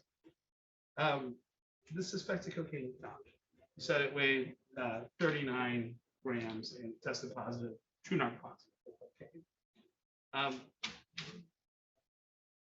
Based on your experience in law enforcement, leading the SOS drug division, how much cocaine did the standard cocaine user possess at a time? Generally, they would buy amounts of a half a gram or so, and so they'd have maybe 1 gram, gram and a half at the most. Now, based on the background that Lieutenant Bolmas provided, the people moved to qualify her as an expert in the sale and packaging of drugs on the street in Lansing, pursuant to MRE 702 and People v. Ray Williams. No objection. And I should be clear, this is only for the purposes of approval. Well, the request qualified for the purposes of appealing for expert testimony in the sale and packaging of narcotics in Lansing is granted. Starting with the heroin. This is the suspected heroin, the true narc tested positive for fentanyl. Testified that this was an amount that you believe was greater than personal use. Based upon your training experience, were you able to form an opinion as to whether the fentanyl that was in this bag was for personal use or for distribution? Yes, And what was the opinion you formed? my opinion is it's for distribution. And why did you form that? It far exceeds the amount we would see just a user using. Was there anything significant about the other items found in the house along with the fentanyl that caused you to believe it might be for distribution? Yes, the digital scale, the money press, a substantial amount of money that was found in stacks together, the drug press. Moving to the cocaine you found. Based upon your training experience, were you able to form an opinion as to whether that cocaine was for personal use or for distribution? Yes, And what was the opinion you formed? that it was for distribution. And why did you form that? When we've seen users or conducted control buys or purchasing a half a gram, that was almost 40 grams. So that's multiple users worth of cocaine. Was there anything significant about the other items located in the house along with the cocaine? Again, digital scale, money counter, drug press, all items that would indicate distribution of narcotics. All right, I have the first question. Cross-examination.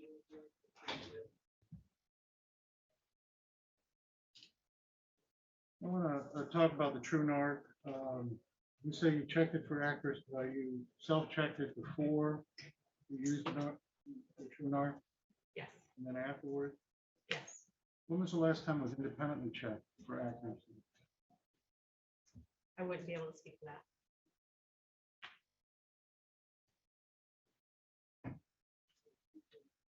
How often are True Narcs independently checked for accuracy? My understanding of the devices, if they're passing the self-check and they're not indicating an error, they are functioning properly and we are not having a need for any kind of maintenance of any sort. You said you were, when you arrived on the scene, you were talking to Mr. Bush for 2 hours? No. He was in the house for approximately 2 hours. I maybe conversed with him for approximately 30 minutes on the phone.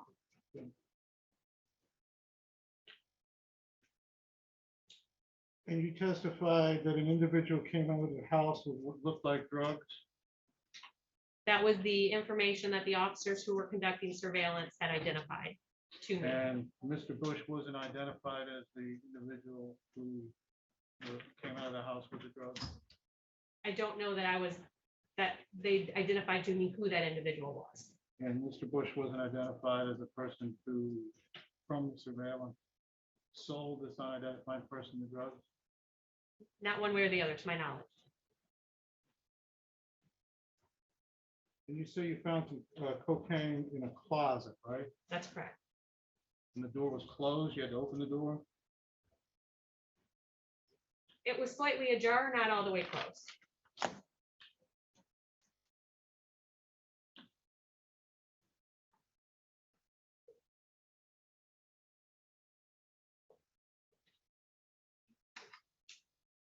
Now, it's my understanding from the testimony that Mr. Bush had a warrant for his arrest, That is correct. but you also suspected him of having a drug house, which is why you got the warrant for search.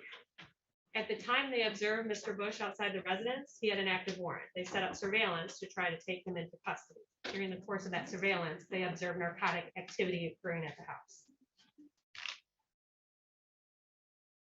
And during that time, there was no undercover buys or CI buys that used to sometimes happen. No,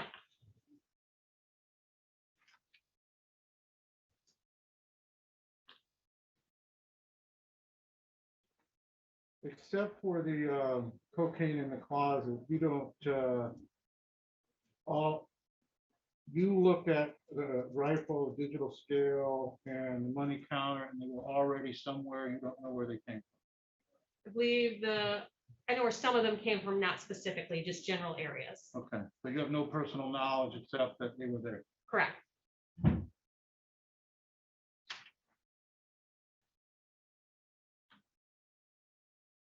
Were the drugs lab tested? At this time, I'm not sure that has been finalized.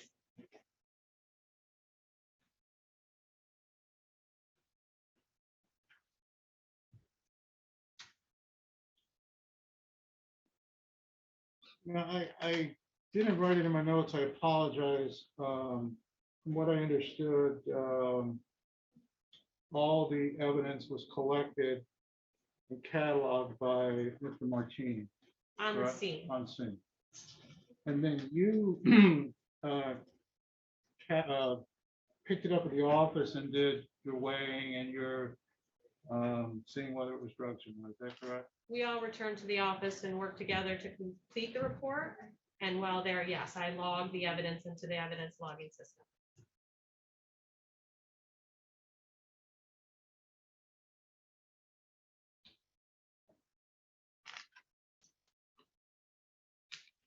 Is there any information that you have between the time it was cataloged and the time it got to the office that no one else had any opportunity to look at these drugs? Or get into these drugs? I don't believe so.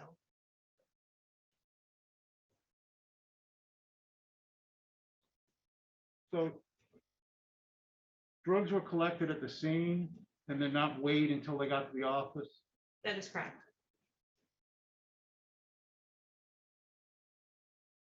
And if I understand your testimony, there's really no chain of command as to what happened with all the evidence between the time it was cataloged and left the scene until the time it got to the office? I would not say that. I would say Officer McKinney had custody of the evidence, moving it from the scene and bringing it back to the office. Nothing further, thank you. Redirect based on that. No redirect. Thank you, Lieutenant Swanman. Maybe, excuse me. Stick around if you want. Do you want me to? People restaurant. Is the defense calling any witnesses or was any evidence? No, Your Honor, thank you. Please proceed to argument. Your Honor, at this time, the people are moving to amend count 4. That is currently charged as possession of controlled substance known as cocaine to possession with intent to deliver cocaine less than 50 grams in violation of NCL 333.7401284. And once that note's been made, I'd just say a brief statement in support of bind over.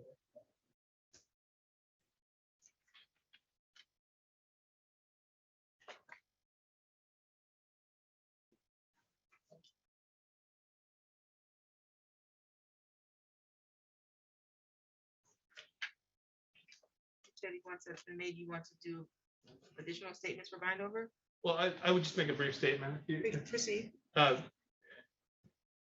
Based on the amendment to count 4, the people are asking for bind over on counts 1 through 5.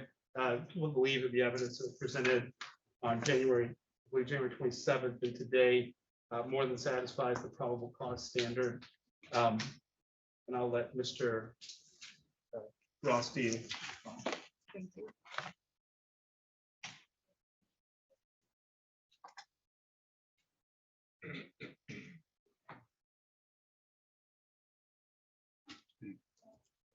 Your Honor, there are 5 counts in this complaint. 2 of them deal with delivery and two of them deal with possession by a felon.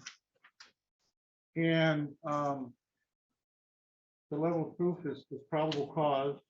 We all understand that probable cause is not beyond a reasonable doubt or anything like that, but I think I do have a problem with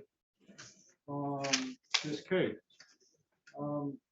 The jury instruction for delivery of a controlled substance says that you need beyond mere preparation.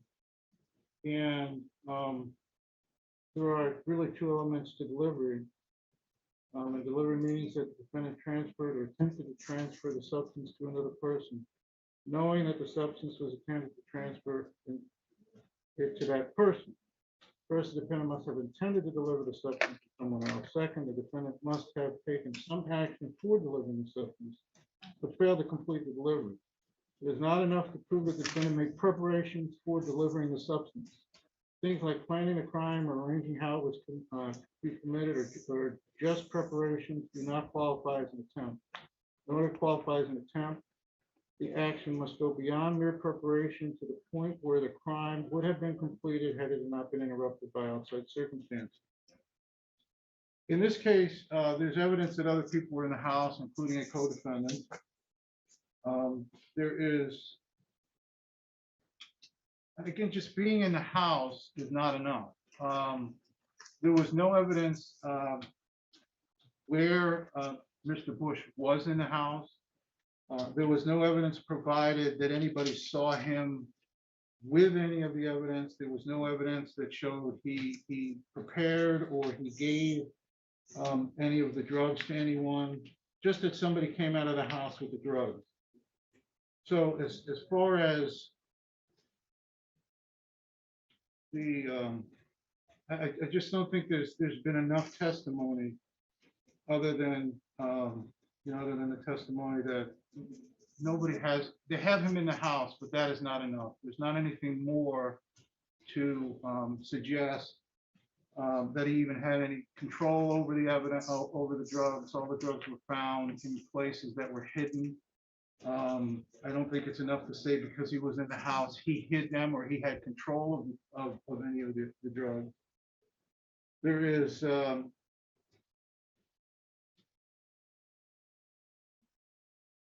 also, in order to distribute, I guess you have to possess. And again, there has to be some other evidence that he was just simply in the house to show that he possessed or distributed the drugs. Now,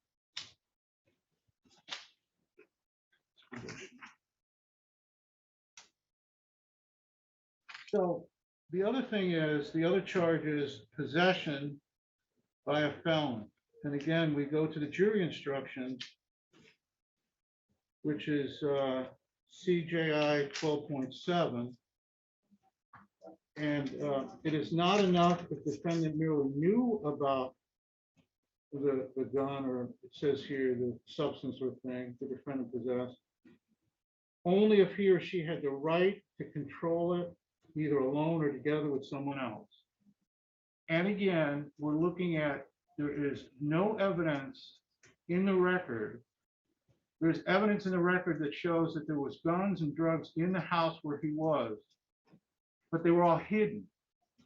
There is no evidence to show that at any point Mr. Bush would even know where any of that is. There's nobody, no testimony that he possessed it. There's no testimony that there were any fingerprints on the gun.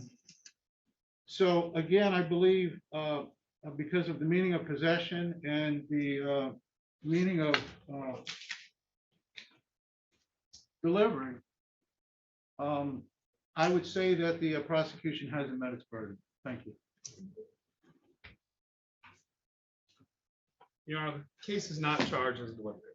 It's charged under the same code section. However, it's charged as possession with intent to deliver. It's a different charge.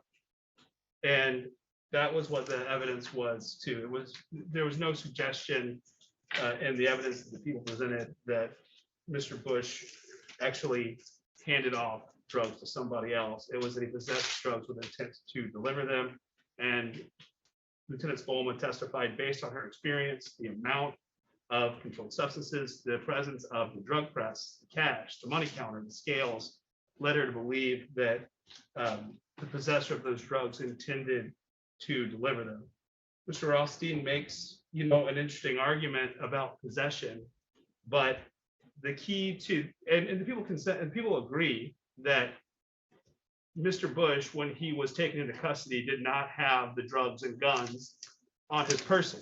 Where the drugs and guns were in the house that he had been in basically in a standoff situation for 2 hours. And so he had 2 hours to hide it. He had 2 hours to get the fentanyl and the gun and the AR gun and the cash into the upper portion of the attic, wedged into the insulation, as you heard testimony of from Officer Zolman.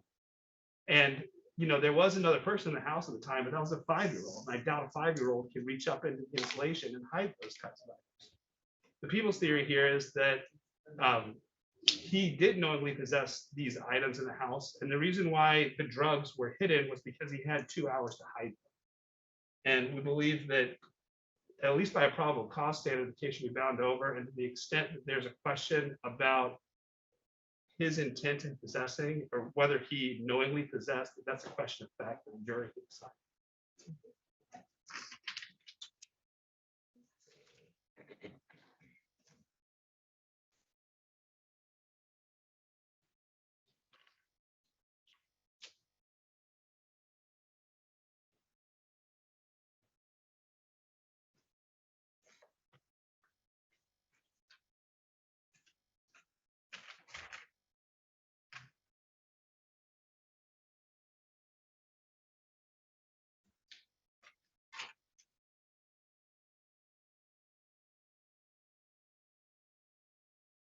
Due to the fact that this is a continuation of an exam that began on the 27th, I'm gonna take a brief adjournment because I need to review a portion of testimony from Trooper Bellato. So we'll take a quick 10-15 minute recess.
Okay.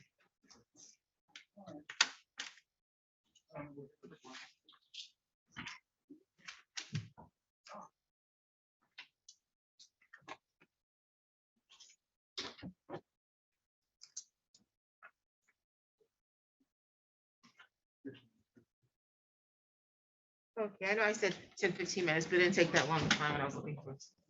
Okay, I apologize. you are fine. We're back on the record in the matter of Dwan Bush. You can be seated. And we have concluded the testimony and arguments for the preliminary examination. Mr. Bush, today, at the time of preliminary examination, it is the burden of the prosecution to present sufficient evidence that there is probable cause to charge you with a crime, and then sufficient probable cause, well, sufficient probable cause that a crime was committed and sufficient probable cause to charge you, the defendant, with committing the crime. And so we have heard over the course of 2 days, several officers appear and provide testimony evidence. First heard from Officer Jacob Martini, member of the Violent Crime Initiative from the Lansing Police Department, stated that on the date of October 13, 2021,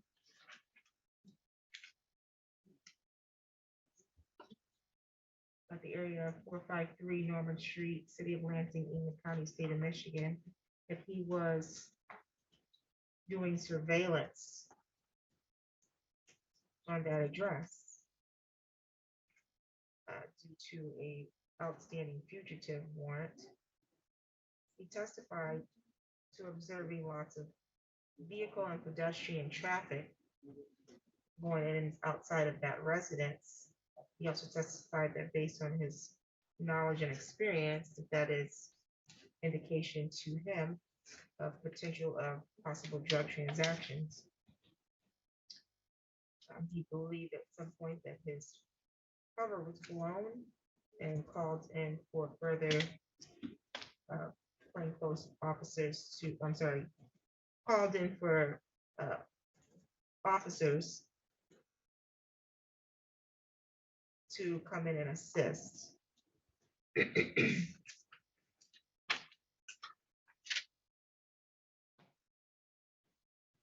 Officers made an announcement, and it took, he testified a couple of hours before the defendant, identified as Mr. Bush, surrendered to the START team.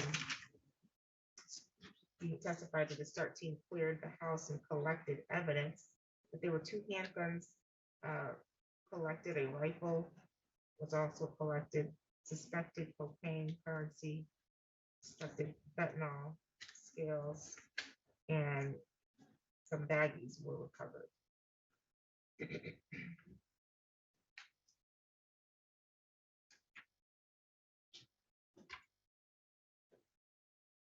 We heard testimony from Officer Zolnar, also from the BCI, who was able to again identify the defendant, stated that his partner relayed that the defendant was ID'd at being at this location, that his cover was blown and he needed backup, so officers began to surround the home, making contact with the defendant to try to get him to surrender.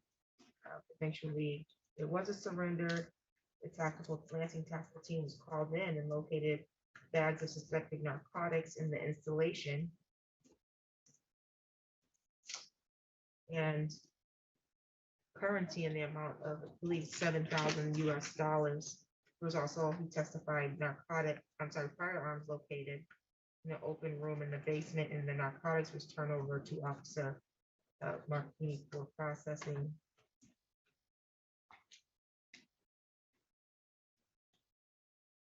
We heard testimony from Trooper Delapel from the Michigan State Police, who appeared in a marked patrol unit to help secure the scene.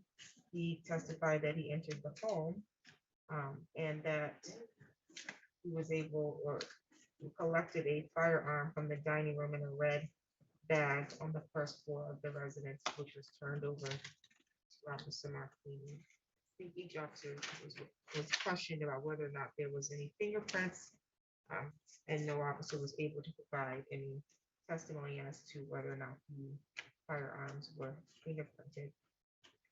We had testimony today from Lieutenant Spoma, who testified as to the amounts, the testing of the suspected narcotics. She said she performed the testing, or at least assisted in performing the testing. They were true not tested, and that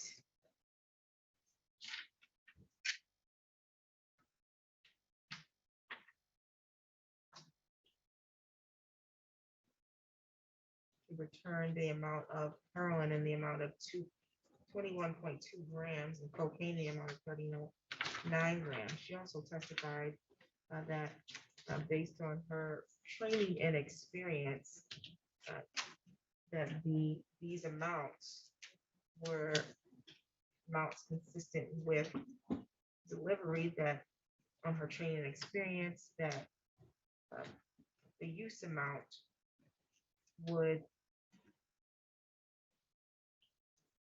be far less than that amount, but that in her experience, that a user would only keep a gram or a gram and a half at most on them, and they only would purchase in the amount of 1 or 2 uses. Because in her experience, there's a lack of, a user would have a lack of control with that kind of amount of narcotic in their possession.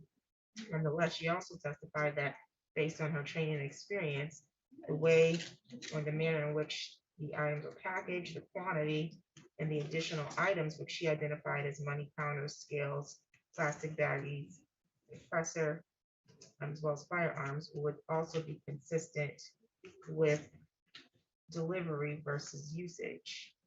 The defendant in this matter is charged with count 1 with controlled substance delivery, manufacture of cocaine, heroin, or another narcotic less than 50 grams.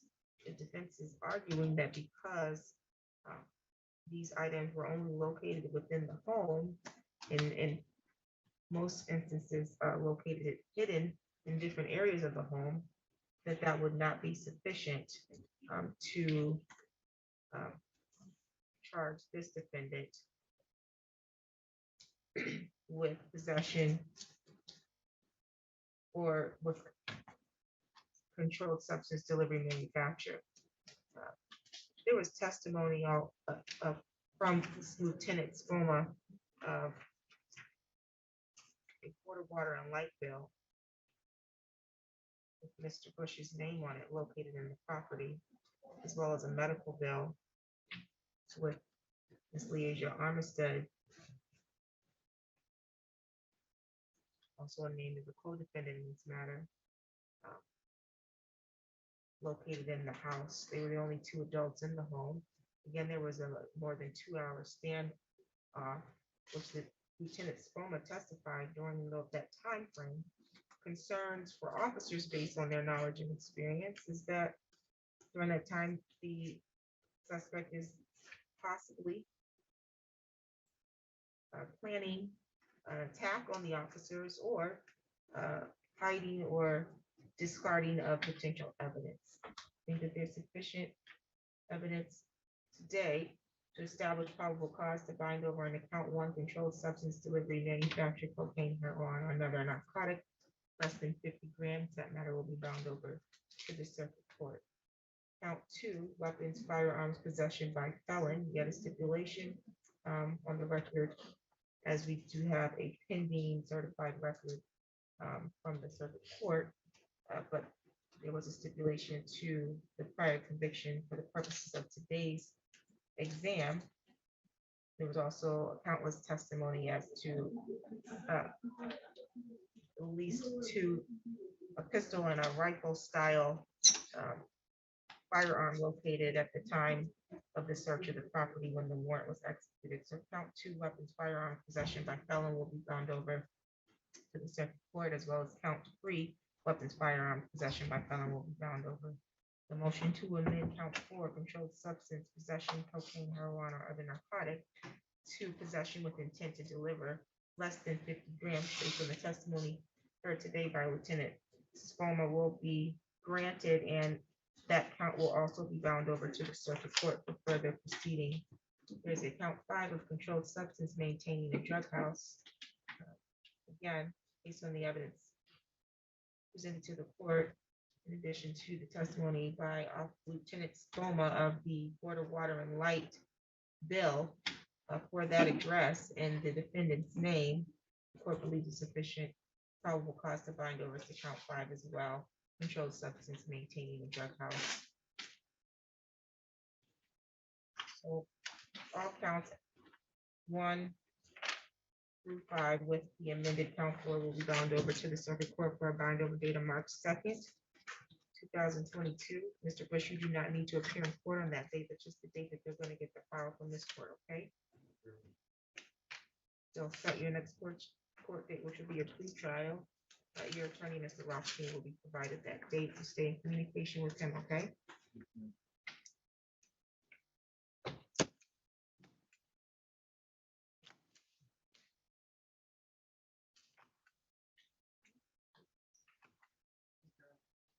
additional matters for the record? Nothing from the people. Thank you. Bond will continue. Rock the record.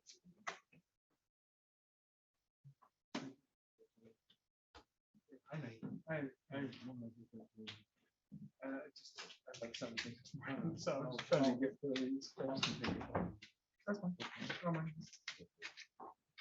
I'll take the order if you don't mind. I'll scan it over to the 4B and let them know that you're ready to go. Needs to be signed by Judge Buchanan. Oh, okay, so Yes, so I will, unless you'd rather just email this to me and I can email it to them, so it stays in your file. That way, yeah, it's not leaving, it's not, at least it's not leaving the courthouse here.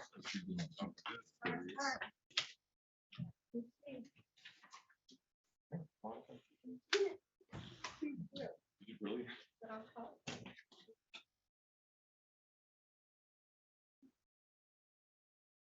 It's an interesting case.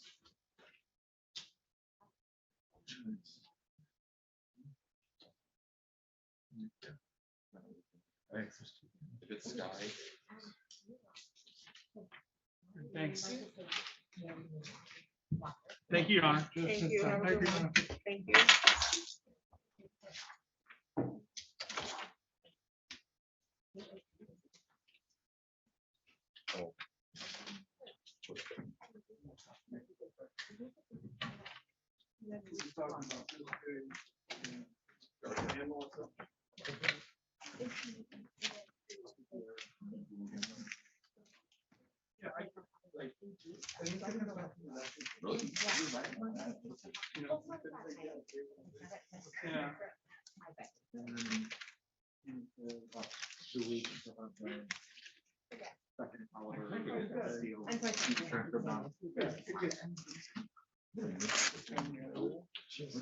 Are we ready on Bernard?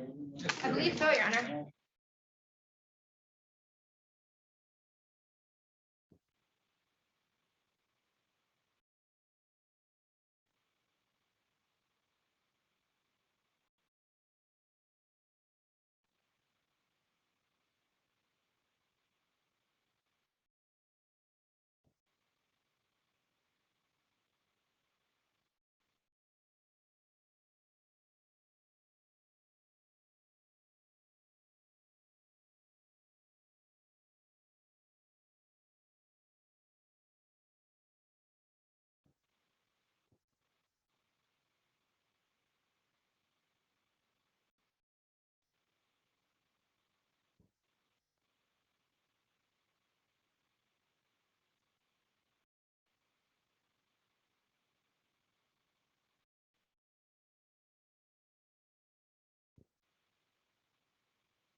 It's unmuted. Ms. Bernard, can you hear me? Okay, you're muted right now, but that's fine. I just wanted to say, make sure you prop your phone up against something so you're not holding it. Does that make sense? We just don't want a Blair Witch moment.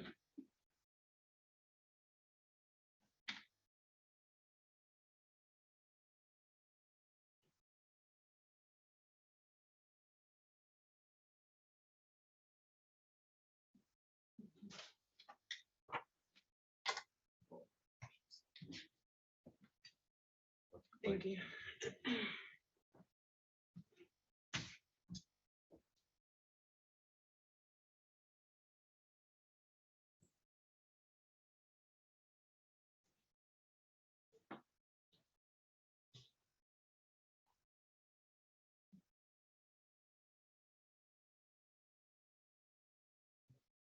All right.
We're on the record in the matter, the people of the state of Michigan versus Alicia Bernard. File number is 20-03448FY. Council appearance. Thank you, Your Honor. Good morning. Erin Housefield on behalf of the people. And good morning, Your Honor. Stephen Milks on behalf of Ms. Bernard. I am here in person. Ms. Bernard is obviously over Zoom right now with, we received special permission from the court to do so at our last hearing. And she does waive her in-court appearance, Your Honor. Thank you. Thank you. And Ms. Bernard, you can hear us clearly, correct? I can't hear you because you're muted. You can unmute. Oh, Yes, Your Honor, I can hear you. okay, excellent. We can hear you nice and clearly as well. We're ready to proceed on the continuation of her exam. Is that correct? That is correct, Your Honor. Yes, Your Honor. Any preliminary matters before we proceed? Your Honor, I will just place on the record, if Your Honor may recall, the last time we were here, Mr. Milks inquired of the people to send a subpoena to bring Officer Dama from the Lansing Police Department here for the continued prelim. I checked the status of that subpoena yesterday, determined it had not been sent, however, reached out to Officer Dama and learned that he is now with the Federal Bureau of Investigations and has moved from the state of Michigan. I did convey that promptly to Mr. Milks and advised that he would not be present today. So I just wanted to set that on the record so that the court knows that the people did attempt in accordance with the request, but were unable to secure his appearance. Any additional matters? Nothing other than that, Your Honor.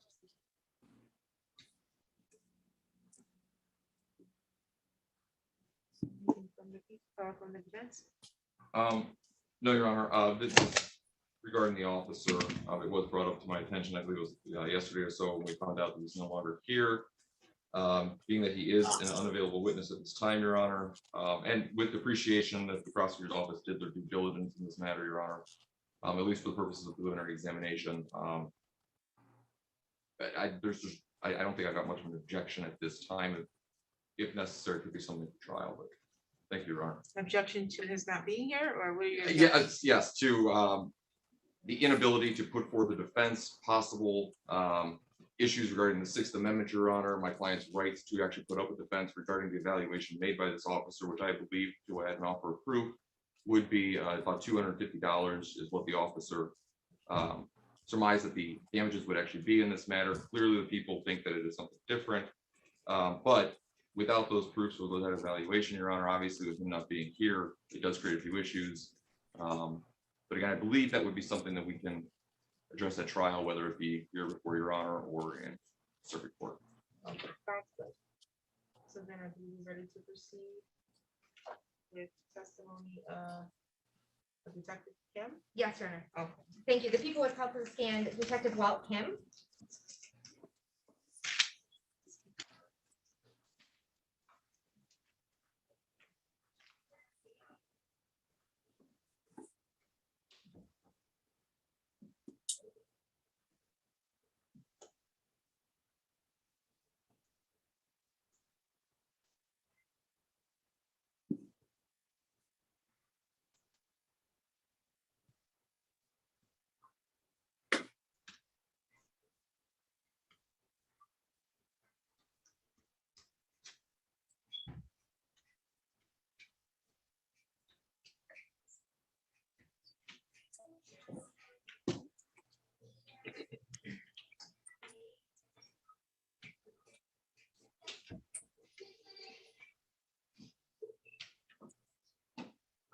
Do you solemnly swear or affirm the testimony you're going to give is the truth and the whole truth under penalty of perjury?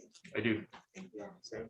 Or detective, you can have a seat there. Please state your first and last name and then spell the vote. Walter Kim, WALTERKIM. Thank you, detective, and you can proceed, counsel. Thank you, Your Honor. Good morning, sir. Good morning. Could you please state your occupation? I'm a police detective with the Lansing Police Department. And how long have you been with the Lansing Police Department? Over 23 years. And are you familiar with a malicious destruction of personal property case with Brandy Newton listed as a victim? Yes, And what is your familiarity with that?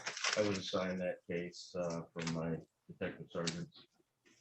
And through your investigation, did you learn about damaged property? Yes, And what property was damaged? the victim's vehicle was Ford Freestyle. The front passenger side bumper was damaged, as well as the passenger side rear view mirror. When you say a passenger side rear view mirror, is that an interior or exterior mirror? Exterior. Okay, thank you.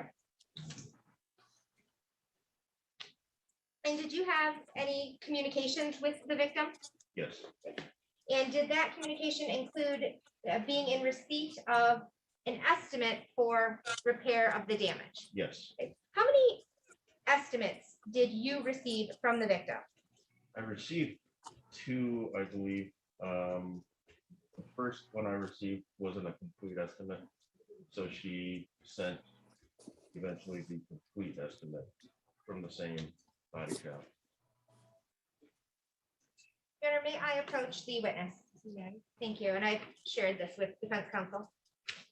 Sir, I have just handed you what has been marked as People's Proposed Exhibit number 6. It's a 4-page document. If you'll take a look at that.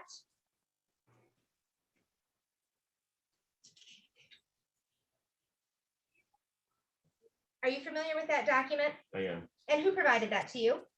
The repair estimate that was provided to me by Brandy Newton.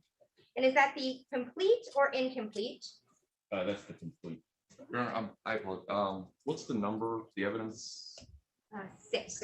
People propose 6. Proposed 6. Thank you, Your Honor. Thank you. And as you look at that document, Detective, did you alter that in any way? No, And are the repairs that are contained within that document consistent with the damage to the vehicle? the damage that I saw on the vehicle from the photos is included on here. However, there is a repair portion regarding the windshield. And to my knowledge, the windshield was not reported in the police report. Thank you. At this time, Your Honor, I would move for admission of People's Proposed Exhibit number 6. We object.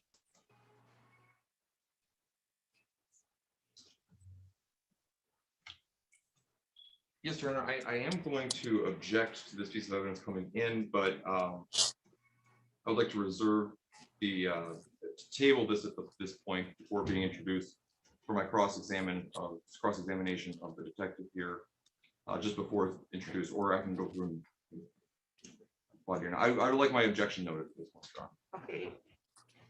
What is the basis of the objection? It's going to be for authenticity, Your Honor, Okay, based on that. okay, so the objection will be noted. Thank you, Your Honor.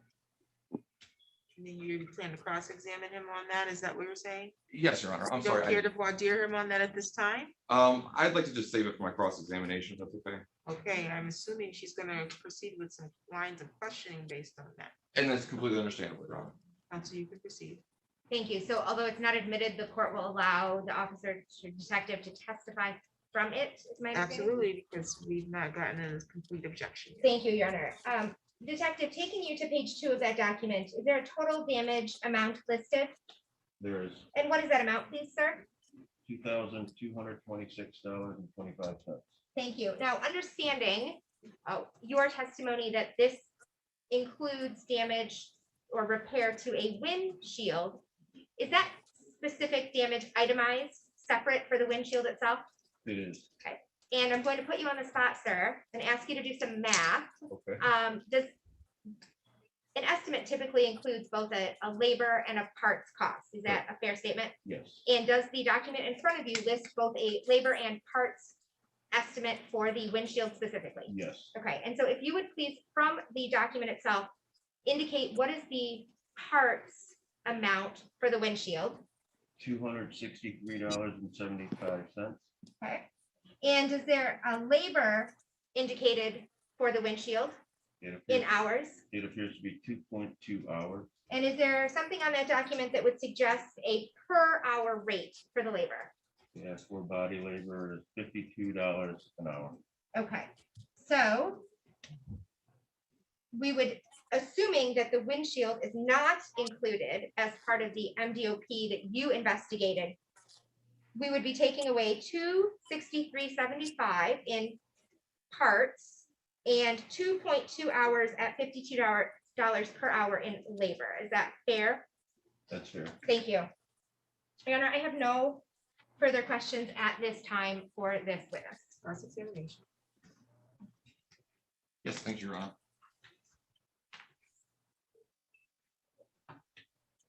Good morning, Detective. How are you? I'm good, thank you. It's good, good. All right. So let's just turn right away to the estimate here. You indicated the windshield, correct? Yes. The $263.75, which is the amount of it, right? Yeah, appears to be the part. The part portion. Part price. 2.2 hours at $52 an hour. Is that correct? According to the form, yes. Now, there is, if you look under, there's a portion that says front door. Is that correct? Correct. I believe it's item number 12. What does item number 12 say?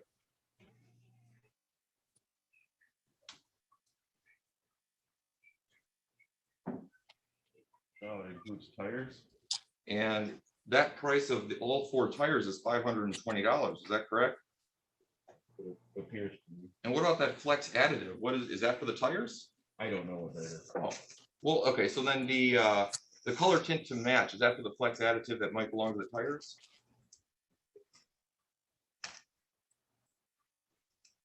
I'm not sure what.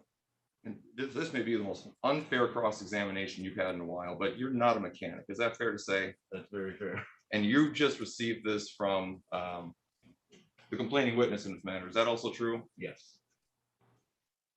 So it's hard for you to say which ones are appropriated to the damage and which ones are appropriated to perhaps wear and tear.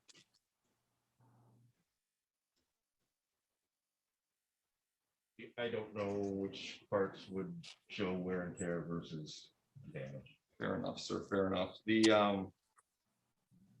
did you also see pictures in this matter? Yes.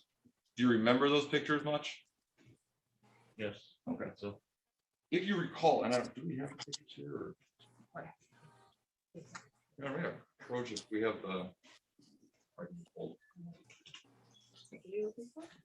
if we have the exhibits from the previous. No, I don't have the exhibit. Okay. You said what? That's He's.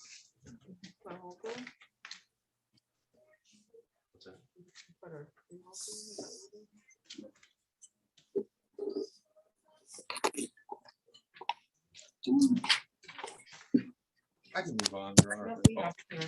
Oh, back on file.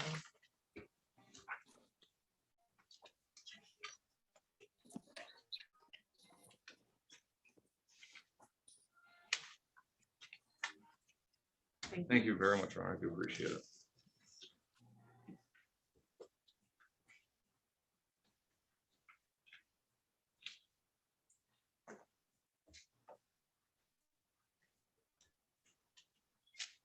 Your Honor, if I may approach the witness with People's Exhibits 2 and 3. Okay. Thank you. All right. Detective, I am handing you these two pictures. It's People's Exhibits 2 and 3. Is that correct? Yes. And is this the front bumper that we're looking at in those photos? Yes. And the complaining witness in this matter testified that the paint transfer on those bumpers are in fact white. Is that what you see there as well?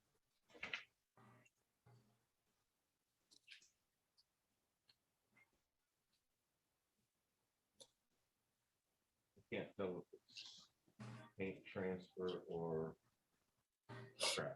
Okay. Were you there that evening to take those pictures? No. So you weren't able to actually look up and closely at the marks that are on the front bumper? Correct. Let me approach. Yes. Would you have any reason to disagree with the complaining witness that the paint transfer on those are white? Objection, Your Honor, calls for speculation. He just indicated he can't tell based on the photographs and was not there that night. Respond to the objection.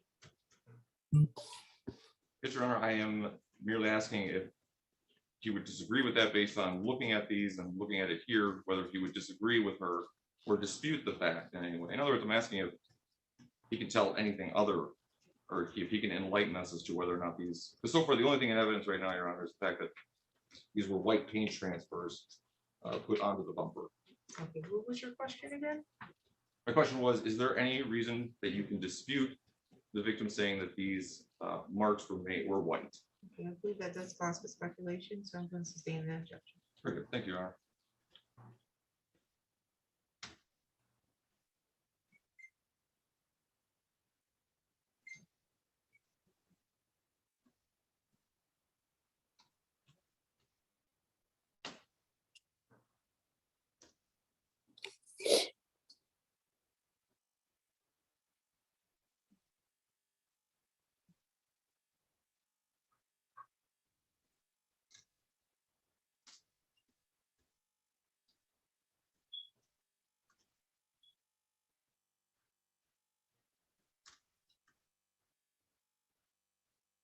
Sir, looking at line 6, I'm sorry, going back to the estimate here. Okay. Looking at line 6, what is AM Keysick cover molding? I'm not sure what that is. Is that related to the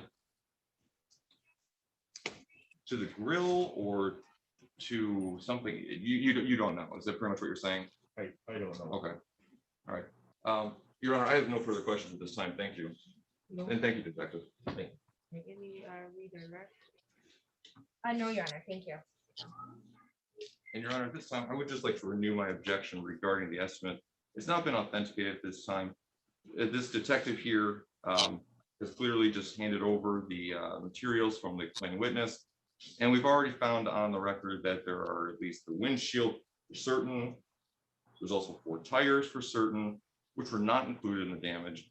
And the officer can't, I'm sorry, the detective cannot speak to any of the other items in there.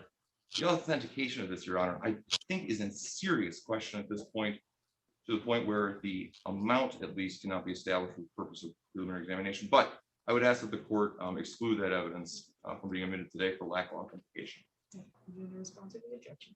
Thank you, Your Honor. I do believe that there's a difference between being authentic and being accurate. And so there's nothing here to suggest that it's not authentic. It was, in fact, it is on the letterhead of the business.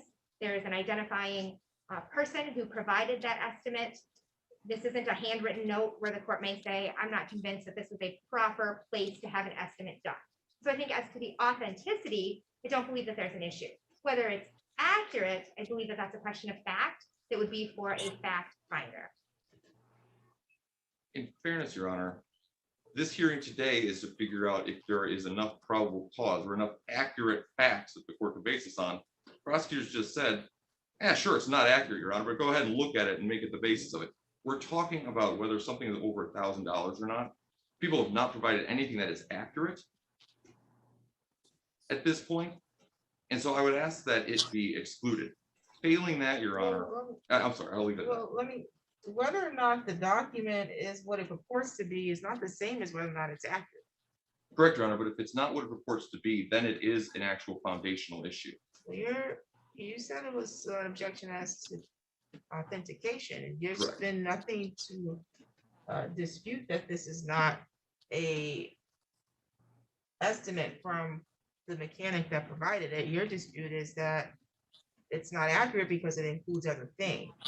Correct, Your Honor. That's not the same as authentication. It is to the extent, Your Honor, that we don't have anyone coming in here to actually say that this is accurate, that this is an estimate for all the damages that occurred that evening.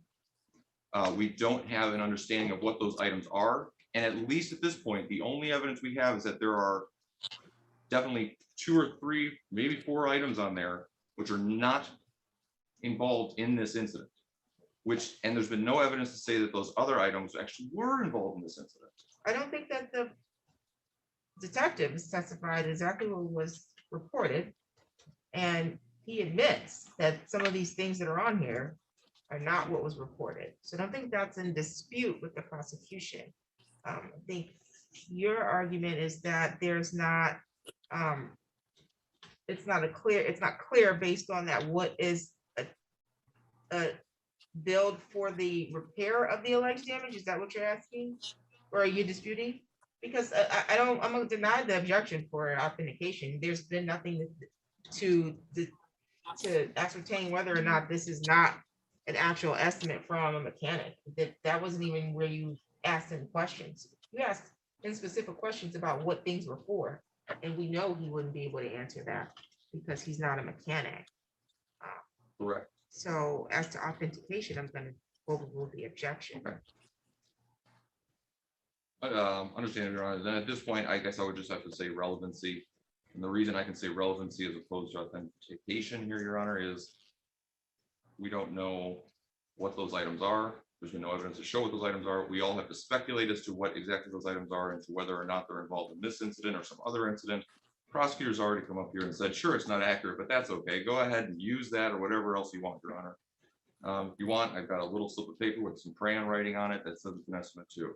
We've got no basis right now to show that this is actually relevant to this case at this point, Your Honor. And the people cannot meet the burden at this point to just throw anything before the court to say, sure, this is it. Thank you. Thank you, Your Honor. First, I will answer to the objection, but I would like to state that I do believe that Mr. Milks is mischaracterizing my statement. In response to Your Honor's question, if I would like to respond to his objection, I simply said, I view there to be a difference between the authenticity and the accuracy. I did not in any way, shape, or form say that I believed it to be inaccurate, for the record. With regard to relevance, Your Honor, it's relevant because the question before this court is as to A, damage to a particular personal property item, and B, amount. It may be that the people cannot meet their burden, and that will be addressed in a bind over motion, certainly, Your Honor, but this is relevant and it does show, Your Honor, damage to a bumper at a specific amount, which would still allow the case to go forward on a misdemeanor level. And that damage reported here as it relates to a bumper is consistent with other exhibits that have been admitted to this court that show damage. So there's relevancy in at least a portion of this exhibit, Your Honor, and I believe that it should be admitted for what purpose the court deems it to be appropriate. I believe that the exhibit would be relevant to give some clarification as to the amounts of the damage. And I recognize that there's been an estimate, or this estimate includes damages to other areas of the vehicle, but it still includes the estimates for the alleged damages from this incident. So I'm going to overrule the objection. And People's Exhibit 6 is admitted. Thank you, Your Honor. Detective Kim still can be excused though. Thank you. Thank you. People have no further witnesses at this time. Your Honor. Thank you. Will the defense be calling any witnesses? Sorry, Your Honor, no defense. Okay, you can proceed to argument. Thank you, Your Honor. May I approach with the witnesses for the, or the exhibits for the court, please? Yes, please. Thank you.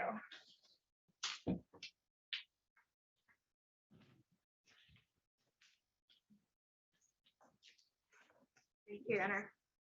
You should have there, Your Honor, 1 through 6, I believe.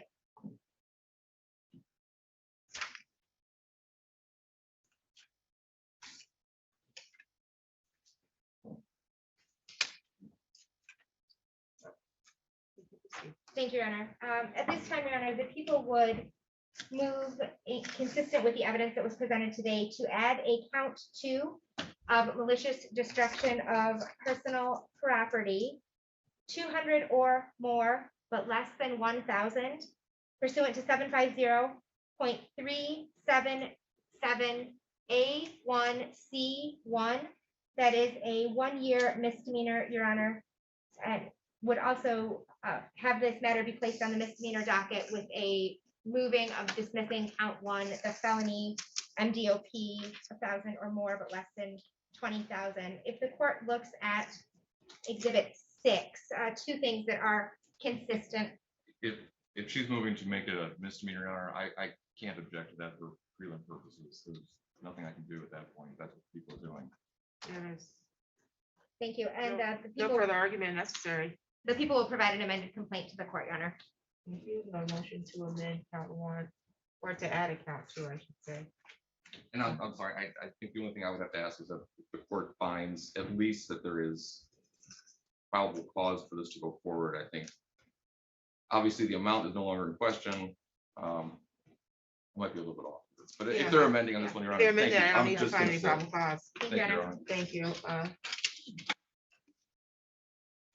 Let's see here. The motion to add a count 2, the malicious destruction of personal property. More than 200, but less than 1,000 is granted. And count 1 will be dismissed. This will be placed on the misdemeanor docket for a pretrial.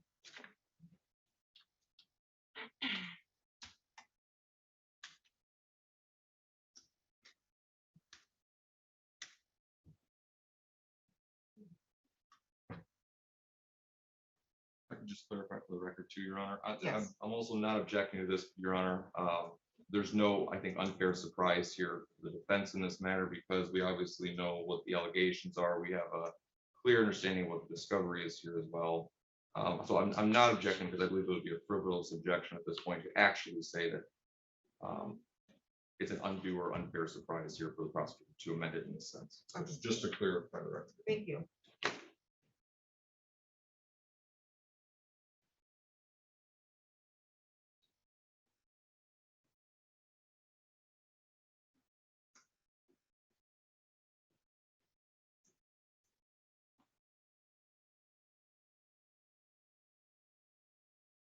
Never pre-trial date.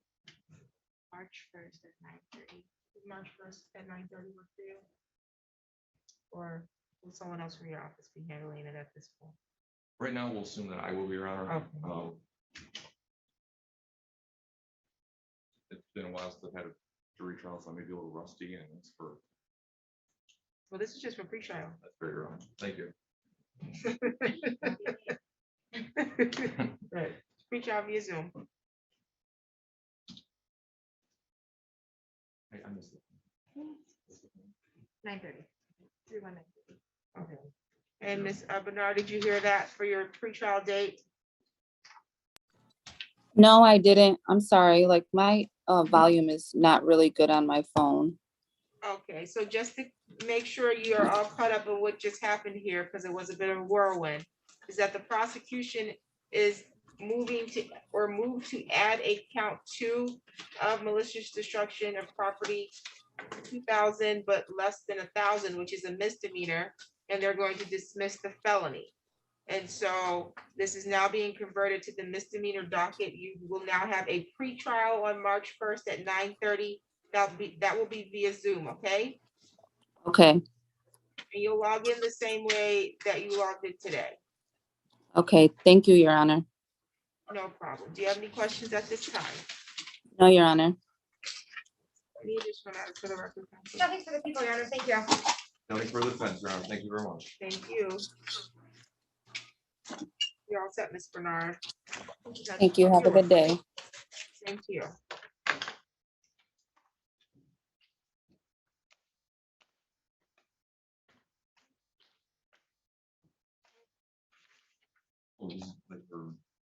You got something like, but I'm- I thought I saw something that Little had a resolution. Oh, Thank you, Judge. thank you. Have a good one. Thanks, you too. Thank you very much, Judge. Thank you. Always a pleasure. Oh, the pleasure is mine.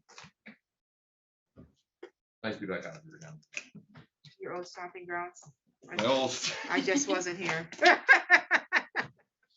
Exactly. Are you doing well? I'm doing well. Good. You know, adjusting. It's a little warmer in here though.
We were really good on time.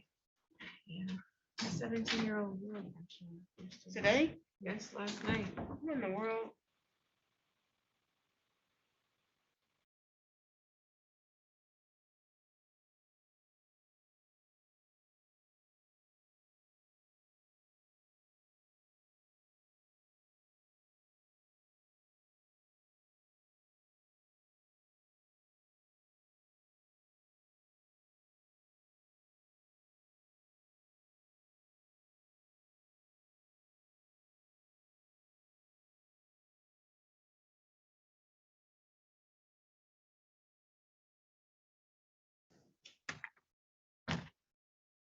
Do we want Mr. Little Polycom's fine with me. on the Polycom? Okay. While we wait for him to be on the Polycom. What else we got? Bell, Your Honor. Is Bell here?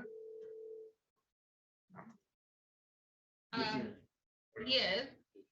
That is another case that Officer Corbus is on, that he is a necessary witness. Okay. So I would ask for adjournment on that one as well. We don't need to.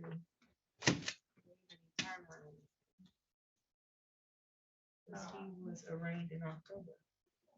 I don't think so. No, no, he wasn't. He was supposed to be arraigned in October. Oh. And he didn't appear. So he was arraigned and we do need to address this. Okay.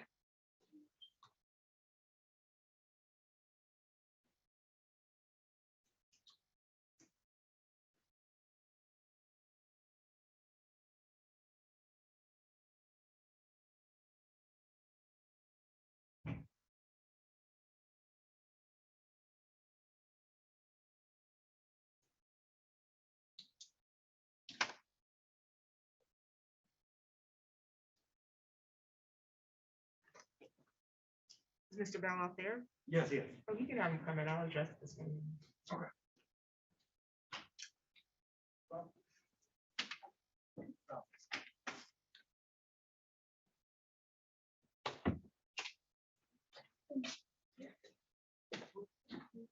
Jackson's up there. He doesn't have $6,000. Mr. Bell, sir, if you take your hat off, please, so you take your hood off. This is my mask. We can give you a mask, sir.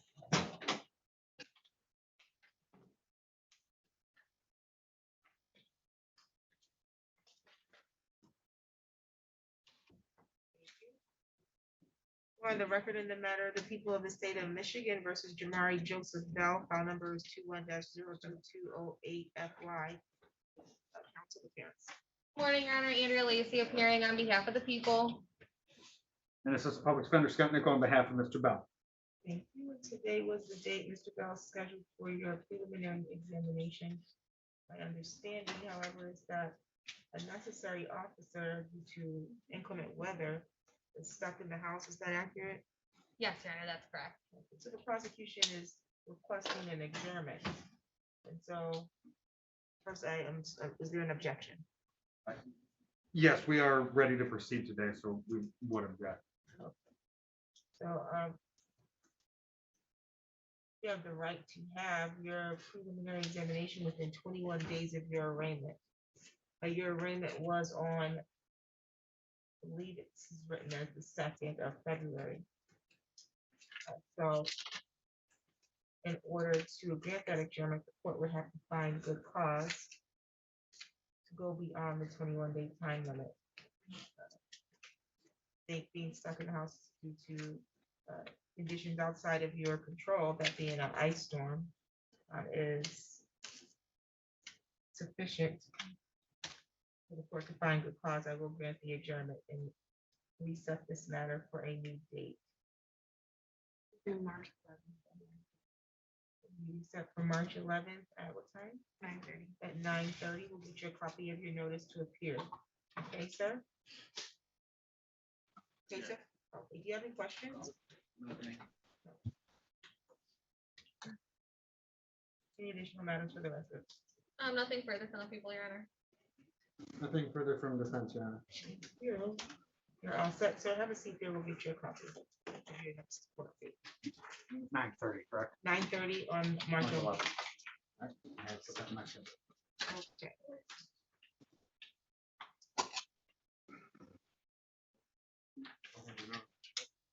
There you go. You're good to go. And then keep it for careful. You also have Jackson. Yes.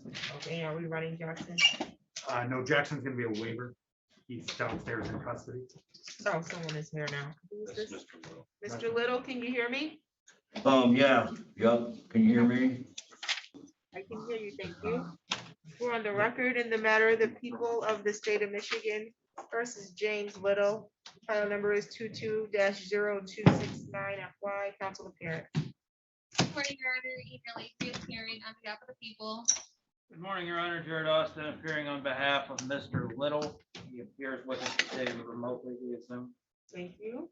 Today is the date scheduled for preliminary examination. However, my understanding is that the parties have come to an alternative global resolution on this. Yes, Your Honor, that's correct. Okay, please state it for the record.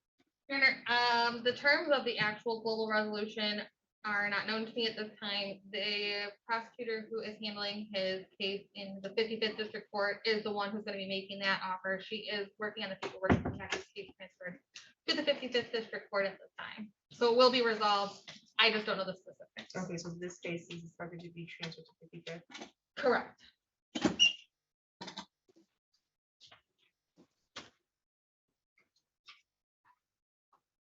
And that's your understanding of how this is going to go forward, Ms. Boston? That was my understanding, Your Honor, from reviewing the internal notes within our system. Mr. Little had a pretrial conference out of the 55th District Court earlier this week. My understanding is they are making preparations to have that matter set for a plea hearing and to have this case transferred over there as well. I think the intention is, Your Honor, for Mr. Little to plead to a misdemeanor on that file. Ultimately dismiss this case as long as he agrees to be liable for restitution. My understanding is they're in the process of making that happen. Sounds good. And Mr. Little, Okay, yeah, yes, ma'am. okay, so you have the constitutional right to have a preliminary examination in this matter within 21 days of your arraignment. Do you understand that? Yeah, Yes. yes, yeah. Okay, and so that was scheduled for today, but due to the fact that there is negotiations, or I should say arrangements being made to have this matter transferred to 55th District because you have another matter pending there in an effort to have a global resolution of these cases, are you willing to waive your right to have that preliminary examination within the 21-day time frame? I mean, you have to wait 21 days then until I, Maybe you misunderstand what your attorney and the prosecutor is working on, but they're working on a global resolution, which I believe would ultimately have, you said him dismissed or a misdemeanor. Correct, Your Honor. I believe the intention is to have this case dismissed if he And pleads pleads to the misdemeanor out of the 55th District Court, as long as he agrees to be liable for any restitution. In this case, my understanding from the pretrial conference that was held out there earlier this week, they're in preparation of getting that set for a plea hearing and to have this case transferred out there. Okay. Okay, so Mr. Little, did you hear that clearly? yes, Okay, and that's your understanding of how this case is going to be handled at this point? yes, Okay, so you would not have a preliminary examination if this matter is going to potentially be dismissed as part of your global resolution. Is that your understanding? yes. Yeah. Okay, so what I'm asking is that, are you willing to waive your right to have that examination within 21 days? If this case is dismissed, you won't need to have an examination at all, but you may later on the line find out, you know what, I don't want this plea offer. I don't want to plead anything. I want my exam. And so you don't want to waive your right to have the exam at all. You just want, I want to know if you're waiving the right to have it within 21 days so that you can work on a global resolution of this. Yes, yes, I am. Oh, thank you. I just can't hear, I can't hear you because of the mask. You say you can't hear because what?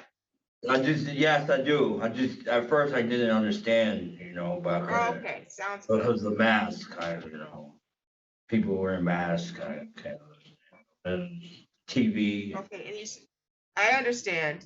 You said that there's paperwork still pending for the transfer? Yes. Okay. I'm gonna set it for a next action date so that we don't lose track of the file, and that way we'll know to follow up on that paperwork if we don't receive it. You can put it for a review date.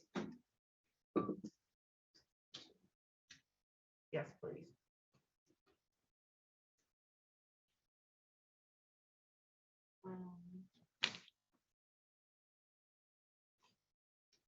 Doesn't have to be, March 11th. Okay, I'll set it for a review date for March 11th, but we should have that paperwork before then. Any additional matters for the record? Nothing from the people, Your Honor. Nothing on behalf of Mr. Little, Your Honor. Thank you. Thank you, Mr. Little. You're all set, okay? I just go back to the jail then and sit there That's correct. for until the 11th, I'm sorry?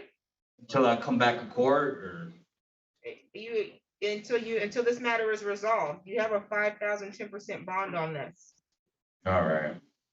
Okay. Thank you. Thank you. Jackson is being put in now.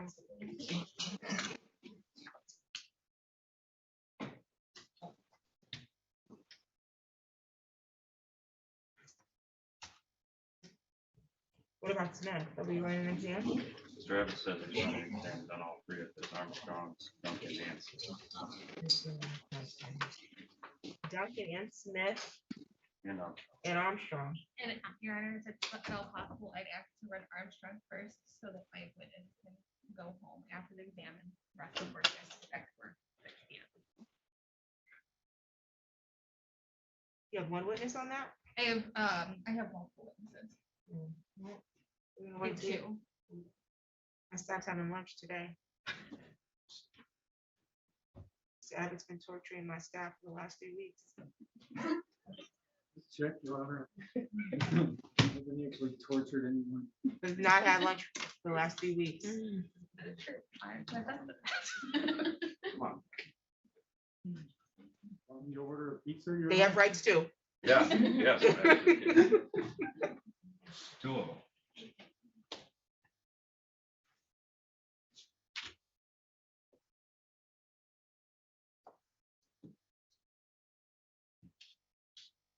Oh, I'm sorry, you were so quiet. I didn't know you came in.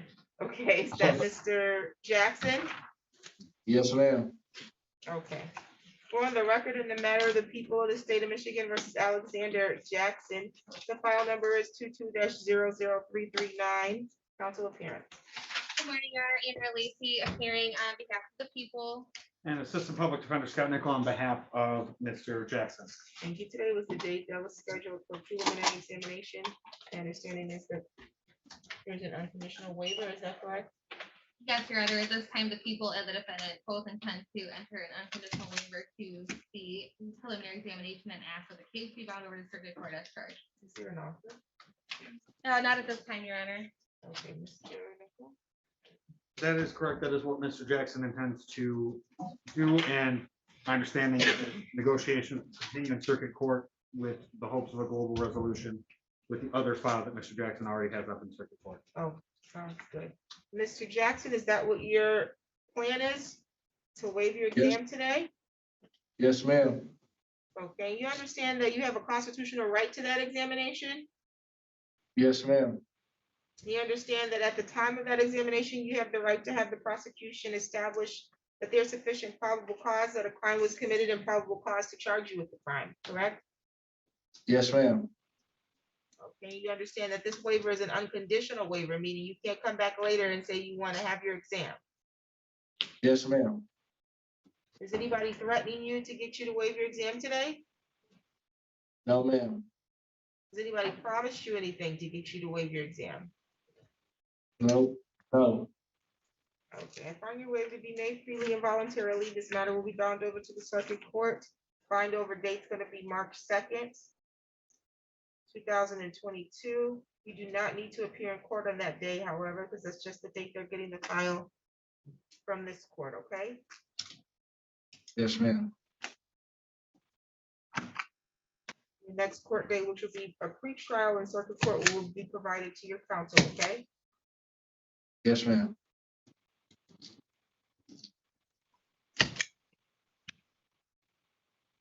Any additional matters for the record? Nothing further from the people. Nothing further from the defense, Your Honor. Thank you. You're all set, sir. Thank you. Thank you.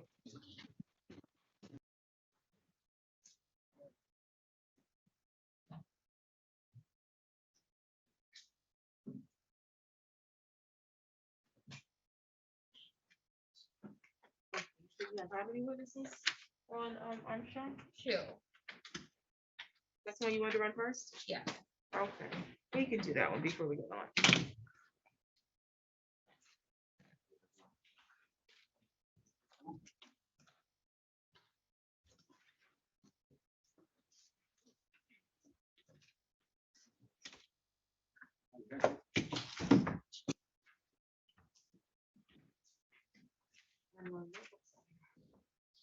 Yeah, yeah.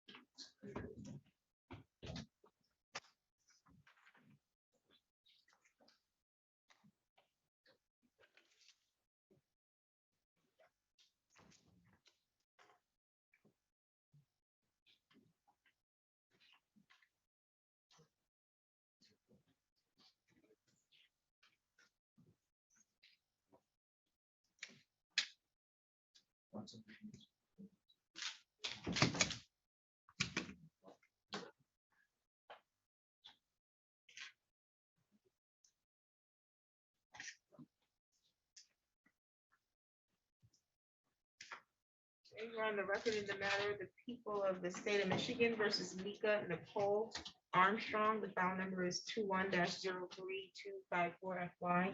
Appearances, please. Good afternoon, Your Honor. Andrea Lacy appearing on behalf of the people. Good afternoon, Your Honor. Assistant Public Defender John Abbott representing Mika Armstrong. She's president, standing to my right. Thank you.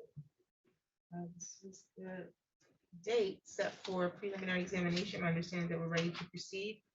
That's correct, Your Honor. Yes, Your Honor. Preliminary matters. No, Your Honor. None.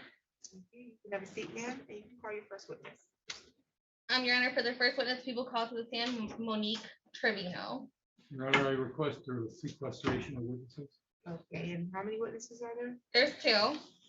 This witness is in here. She's accompanied by somebody who is not a witness, and the other witness is in the hallway. Person that's accompanying her could be a witness in the circuit court. I'd ask that they all be sequestered. Oh, is this the potential witness? That's correct? No. It's her mom. Okay, thank you. You're withdrawing that? Is that what's I'm going on? withdrawing it. Okay, thank you. You raise your right hand. Do you solemnly swear or affirm the testimony you're going to give is the truth and the whole truth under penalty of perjury? Yes, ma'am. Thank you. You can have a seat there. So there's a microphone in front of you. I have a court recorder sitting behind you, so she has to take down everything that's being stated here today. So we need to be able to hear your responses. You do sound like you might have a lighter voice.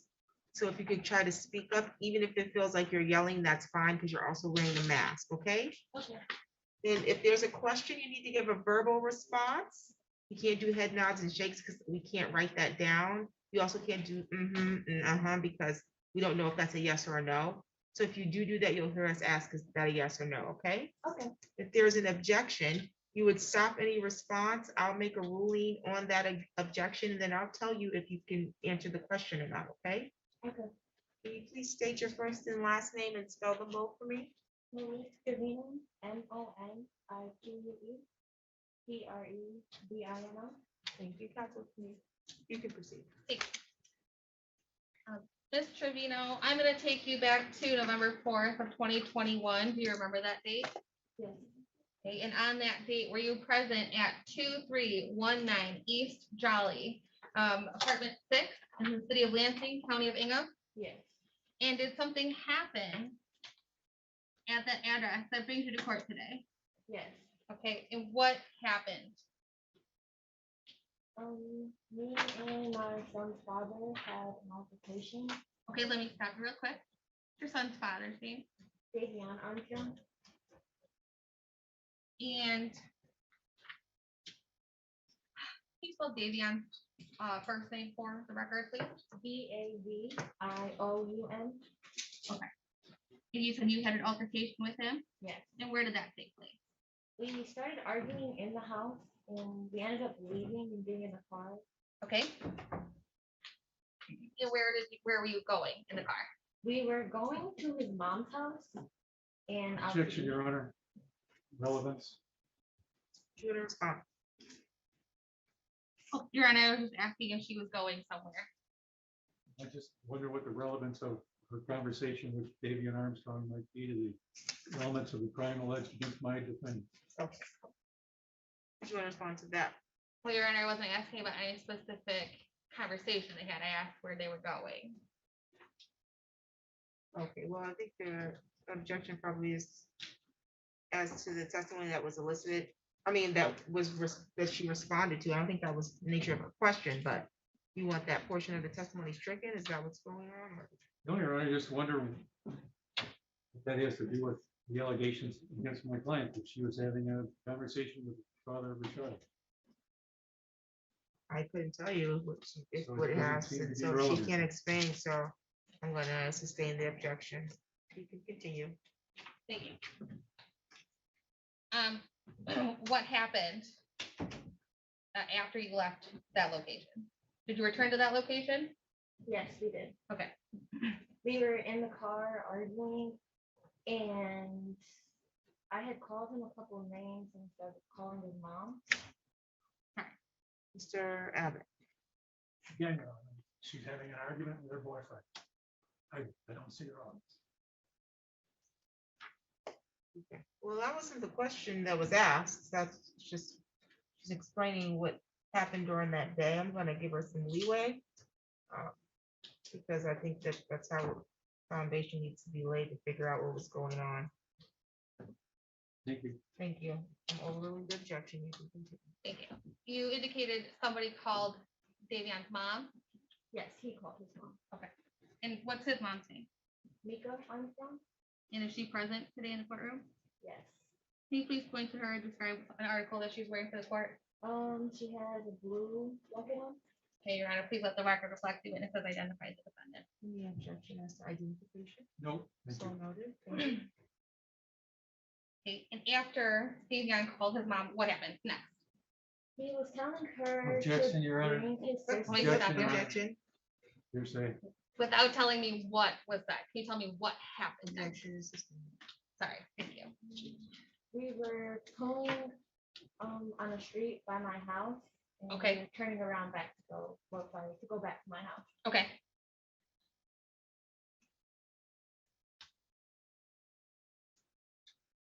And did you make it to your house? Yes. Okay. And what happened when you got back to your house? We were arguing some more for a couple of moments, and I had grabbed the baby and our things and started walking up to my porch. Okay, so let me stop you real quick. You indicate there was a baby. Do you share a son with Davion? Or, sorry, a child? Yes. And is that a son? Yes. How old is your son? He's a year and a half. And he was present during this argument? Yes. Okay.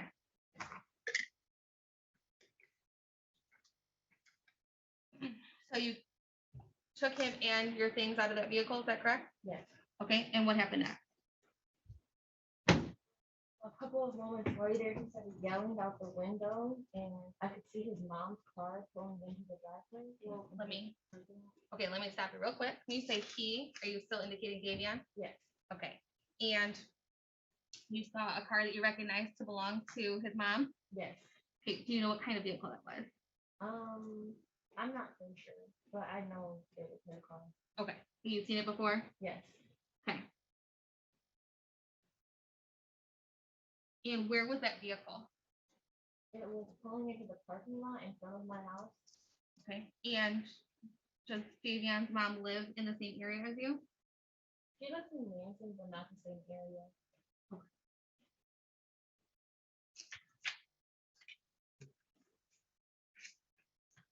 And what happened after you saw her pulling into the parking lot?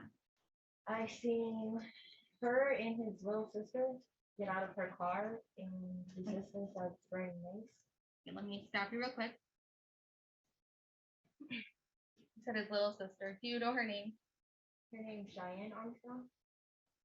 You know how to spell Cheyenne by chance? Cheyenne.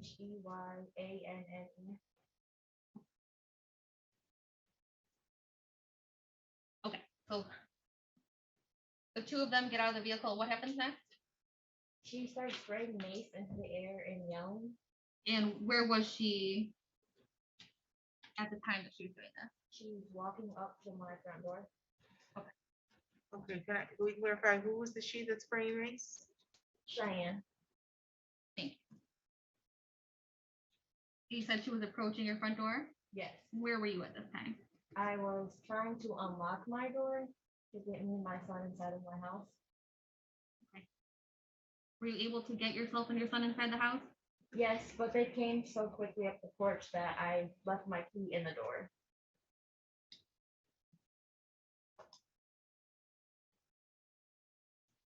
Okay, and what happened next when you were able to get into the house? Me and the baby got into the house, and Davion, Mika, and Cheyenne were at my front door trying to open it. They eventually did. So let me stop you real quick. You said they were trying to open the door. Was there something blocking them from doing so? Yes. What was blocking them? Me and my son.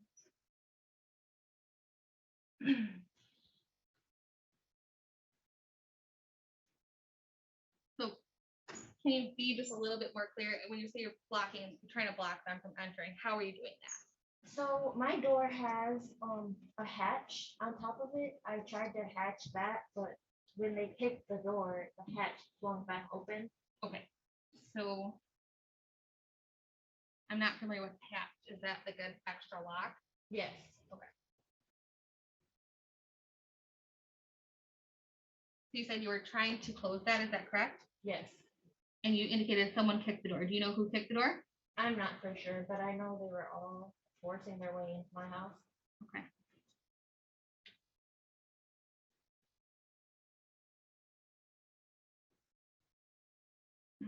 And did they have permission to be in your house? No.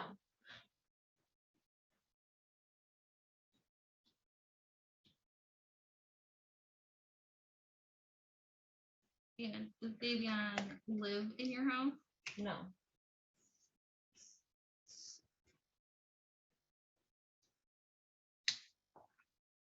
Okay. And did the three of them gain entry into your house? Like, did they go inside? Yeah, did they make it inside of your house? Yes. Okay. And you indicate all three of them made it inside your house? Yes. Okay. And what happened when they got into your house? We were all yelling. The baby was crying. Did anything else happen? The sister sprayed more mace before they walked in. That Cheyenne again, correct? Yes.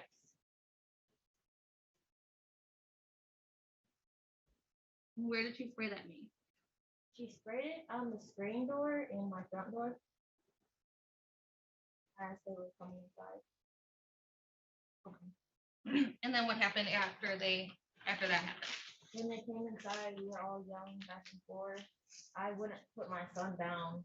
She ended up spraying mace towards me and my baby. And again, you're talking about Cheyenne? Yes. Okay.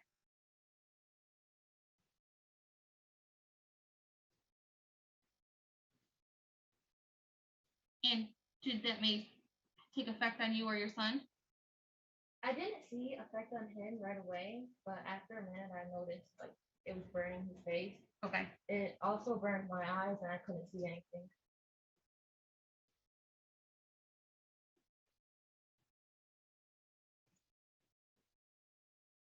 So at this point, they're in your house and you're unable to see, is that correct? Yes. Okay. And what happened next, if you remember? Somebody grabbed my hair and punched me in my head, and I could feel somebody trying to tug on my son, like to get him out of my arms.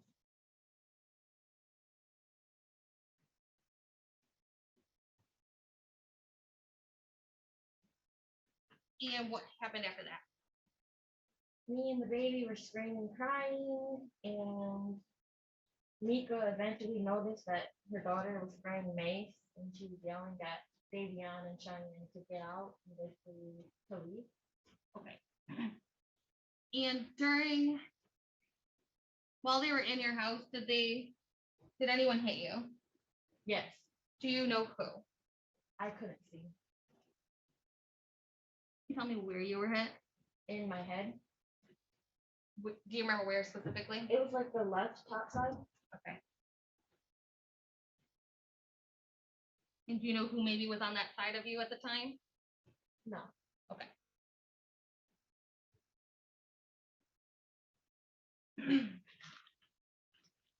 And all three of them were still at the inside of the house at this time that you were hit, correct? Yes. Were you hit more than the one time? No. Okay. And you indicated that you heard Davion's mom talking, correct? Yes.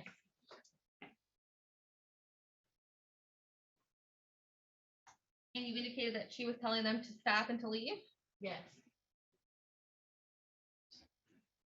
Approximately how long did it take her to tell them to stop and leave after they gained entry into your house, if you remember? I want to say about 5 minutes. And this was after you were punched, is that correct? Yes.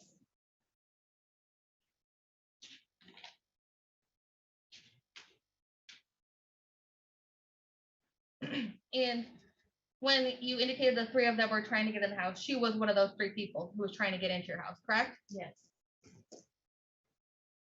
Did anything else happen at that point? After they hit me, pulled my hair, I heard her telling them to leave. I had set the baby down, started yelling as well. realized that I set my son down, went to go pick him back up. When I picked him up, I was bent down, picking him up off the ground. When I came back up, they spit in my face. And then they walked outside. And how do you know it was Davion? It was spit in your face. I could hear him. Did he say something to you at the same time without telling us what he said? No, I could just hear him like gargle spit. in the back of his throat.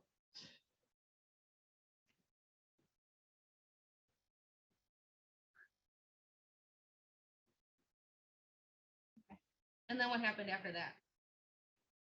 After that, me and Mika had a couple of words and then they all left. What did she say to you? She was trying to tell my son to come to her, and I told her to leave my son alone and not to touch him.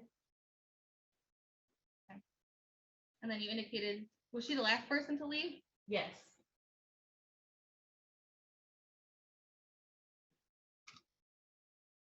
And then did anything happen after she left? No. Not that I can remember. Okay.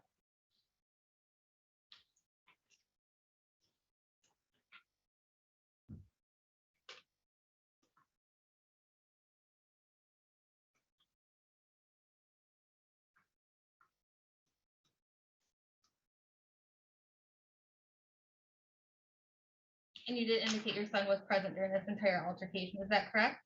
Yes. Okay.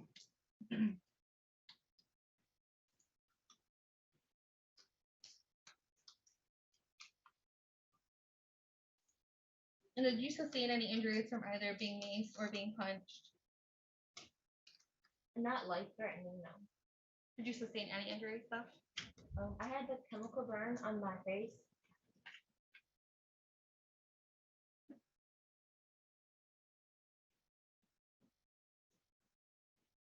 And did your son sustain any injuries? He woke up with chemical burn as well.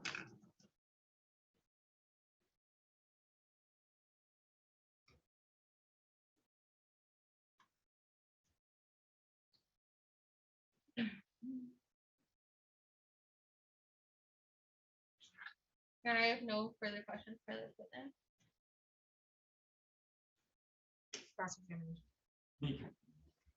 Good afternoon. Good afternoon. Just a few details, I guess. You mentioned you have a screen door in your house and a regular door with a lock, Yes. solid door with a lock. Does your door face the outside of the building or is it in a hallway inside the building? I live in a townhome, so it's outside. Okay, so, and the screen door is the first door. If you're coming into the house, you open the screen door first, Yes. and then the solid door is right there behind it? Yep. Okay. And so you got into the house and shut the door behind you, Yes. both doors? Yes. So you could hear kicking on the door, what you thought was kicking? My key was in the door. I could hear my keys rattling in the handle. Okay. You couldn't see who was doing that? Nope. Okay. And there was, it's your testimony, there was 3 people out there. Yes.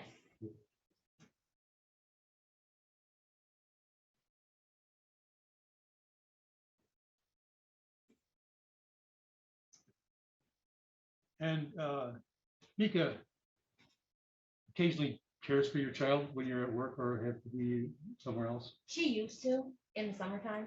And has she subsequently done so?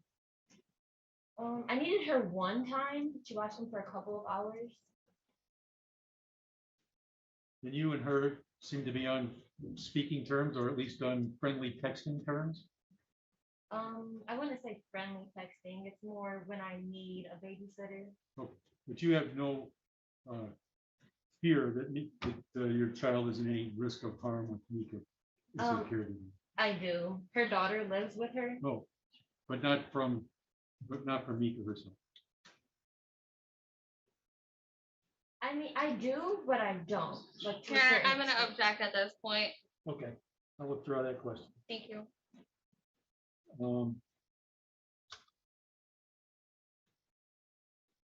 How long were you in the parking lot before you went up to the house? I'm not too sure. My phone was dead. I couldn't really look at the time and see. But you went out, you came back, and then you went into the house? No, that's not what happened. Right.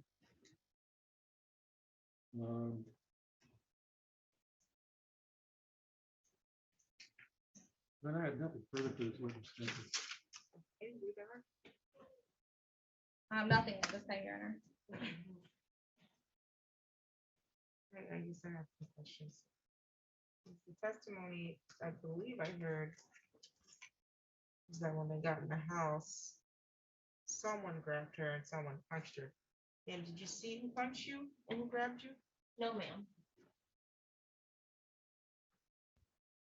Did you specifically see this defendant punch you or grab you at any time? No, ma'am. Any cross-examination based on that? No, thank you. Meeting direct? No, Your Honor. Okay, thank you, ma'am. You can be excused.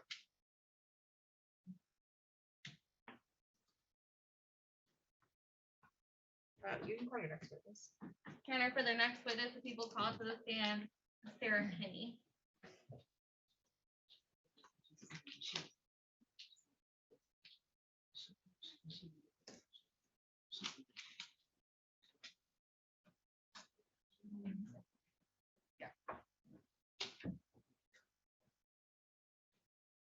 Raise your right hand. Do you solemnly swear or affirm the testimony you're going to give is the truth and the whole truth under penalty of perjury? Yes. You can have a seat there, ma'am. There's a court reporter sitting behind you. There's a microphone in front of you. My court reporter has to take down everything that's being stated here today. So when you give your responses, if you can keep your voice up. Also, you're wearing a mask, so even if it feels like you're yelling or talking louder than normal, that's appropriate so that we can make sure we hear your responses, okay? You have to give verbal responses. Head nods and shakes are not sufficient. We can't put those into the record. Then also, if there's a yes or no question, you need to state yes or no versus a or because we can't write that down as well. If you hear an objection, you would stop your response, allow me an opportunity to address the objection with the attorneys, then I will instruct you as to whether or not you can answer or not, okay? Okay. Okay, please state your first and last name and spell them both. Sarah Kinney, SARAHKINNEY. Counsel, you can proceed. Thank you, Ms. Kinney. I'm going to take you back to November the 4th, 2021. Do you remember that date? I do. Okay. And on that date, were you in the area of 2319 East Jolly in the city of Lansing, County of Ingham? Yes. Okay. And did something happen that date that brings you to court? Yes, it did. Okay.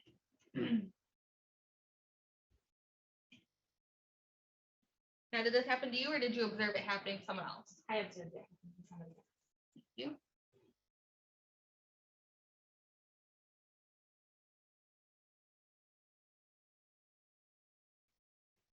And what did you observe?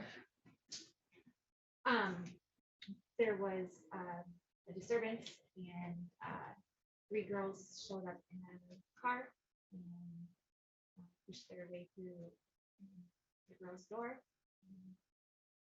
Okay, let me stop you here. You indicated there was a disturbance. Do you know where that disturbance was coming from? Yes, from her. When you say her, who was I don't know her name. it? Okay. Is it one of your neighbors? Yeah, maybe.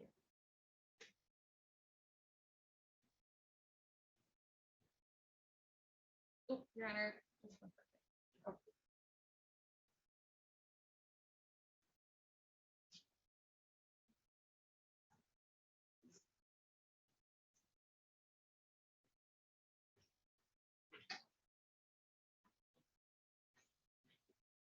Yes.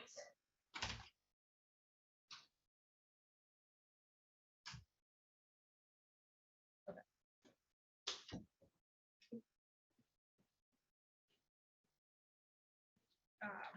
Is this neighbor that you are referencing, have you seen her before? Yes. Okay. Is that the female I just asked to leave the court? Yes. Okay.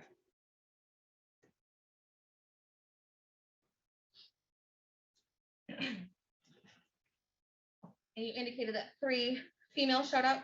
Yes, Okay, and where did you see them show up? to her house.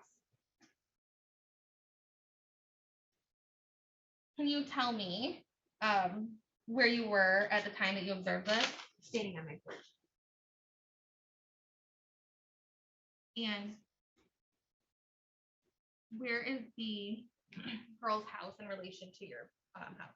So her building is right here and my building is right here. Okay, so they are, So they're like, but there's a parking lot in between. so your building is facing an edge of her building, is that correct? So if so say my building's right here and I'm standing on my porch, I can see her porch right here. Okay. Approximately how far away from that? Or how far away from her apartment do you think that you were? Maybe 30, 40. Okay, so there's a parking lot? Just a between? parking lot in between. Did you see where these females came from? They pulled up in a car. Do you remember what kind of car it was? It was just like a 4-door sedan.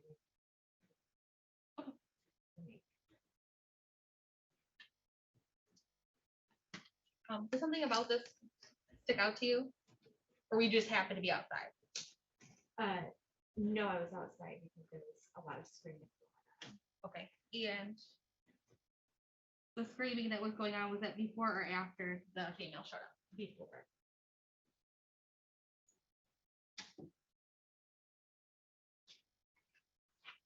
And you know where that screaming was coming from? The same one. Okay. All right, so then you see this female show up, and what happens after they show up? So when they showed up, they ran up to the door. The girl was on the porch, and when they pulled in and were running up, she ran inside her house.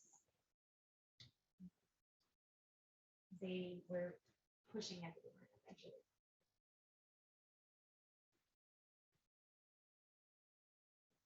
Now, from where you were standing, could you tell if she was trying to close the door? It appeared as though she was trying to close the door. There was definitely. And you're saying the shoving was on the part of the females that showed up, is that correct? Yes. Okay.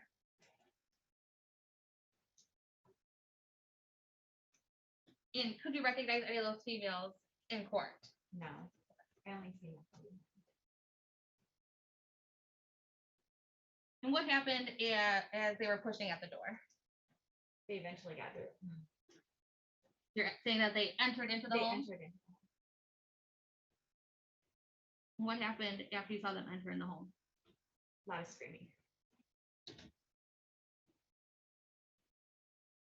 Did you see anything that was going on in the home? No. Okay. And that screaming again was coming from that same apartment? Yes. Okay.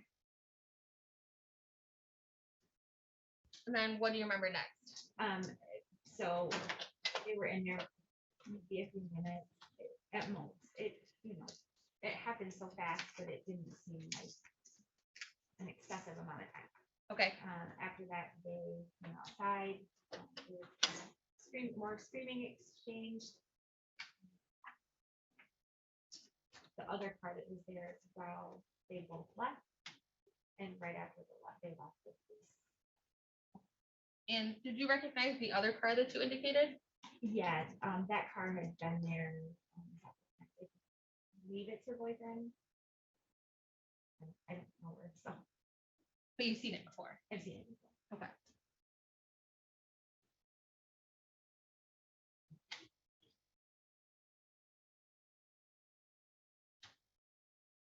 And you said there were some words exchanged when they were outside. Did you hear anything that alarmed you?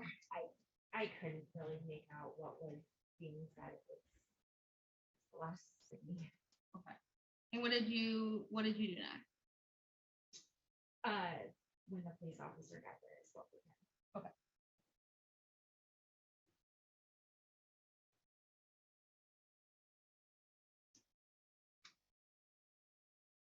And the people that you've seen leave that house, they were no longer unseen, is that correct? That is correct.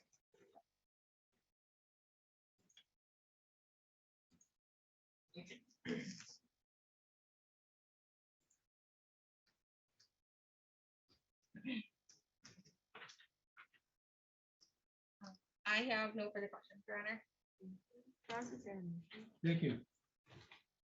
So what originally drew your attention to come outside and look at across the way at the neighbor's house was some screaming? Yes, And had that screaming been going on for a few minutes? for a little while, yes. And it was your neighbor screaming? Yes, And did you notice that she had a child with her? she did. So she was holding a child and screaming? Yes. Okay. And then she went in the house. And then shortly thereafter, the three women showed up. So yes. You have to say it out loud so they Sorry. can Yes. hear you. So, and could you tell from where you were that like all of them are like 1, 2, 3, bang and hitting it, or was it just a big commotion and screaming and yelling back and forth? You mean prior to or after? Prior, well, you tell me. So as the three women went to the door, what specifically happened? They were yelling, and then once they got to the door, they pushed their way through the door. Okay. What was the child doing while the screaming was The going on? child was inside the home, I believe, at that time. Okay. And while the screaming was going on, before she went in the house, what was the child doing? I believe the child was in the home at that time. Oh. The girl had come in and out a few times. She was, I believe, fighting. Okay, so Prior to- she didn't have her child in her hands when this happened. She may have once she got into the home, but not that I see. She'd gone back and forth a couple of times? She had been in and out of the house, yes. When the girls arrived, she was sitting on the porch crying. And then when she seen they got there, she got up and ran inside. She was outside crying and the child was not with her. I believe inside. Okay. I'm not sure. with you. Anyway, wherever, wasn't on the porch with her. What, not that I see. Okay. But she's still very upset though? She was very upset. Were you at all concerned for the child's welfare? I was concerned for both of them. Thank you. Nothing further. Thank you. Any redirect? No, you're. Thank you. May this witness be excused? Yeah. Thank you, Ms. Kinney. You may be excused. You can call your next witness. Your Honor, the people have no further witnesses. Thank you. Is the defense calling any witnesses? No, thank you. The argument. Your Honor, the testimony is clear that Ms. Mika Armstrong was present when her son and her daughter made entry into Ms. Trevino's home without permission. There was a key left outside unintentionally by Ms. Trevino when she was trying to get into her house quickly. And they were able to gate entry where they did not have permission to be. While in the home, there was at least 2 assaults committed against Ms. Trevino, one being the macing by the defendant's daughter, Cheyenne, and then a punch that took place to the back of her head. Unfortunately, at that time, she had already been maced and was unable to see, so she is unable to tell us who specifically it was that punched her in the head. But she did indicate that that was her home, that the defendant's son, whom with she shares a child, did not live there, that none of them had the permission to be in the home. Your Honor, and I understand that the defendant is being charged with home invasion first degree, and that one of the elements is that she in fact did commit the assault while entering, present in, or exiting the dwelling, which is something that cannot be established based on Ms. Trevino's state at the time. But I would ask that Your Honor bind this over on an aiding and abetting theory. It is clear that there were at least 2 assaults committed on the victim by either the defendant or one of her children.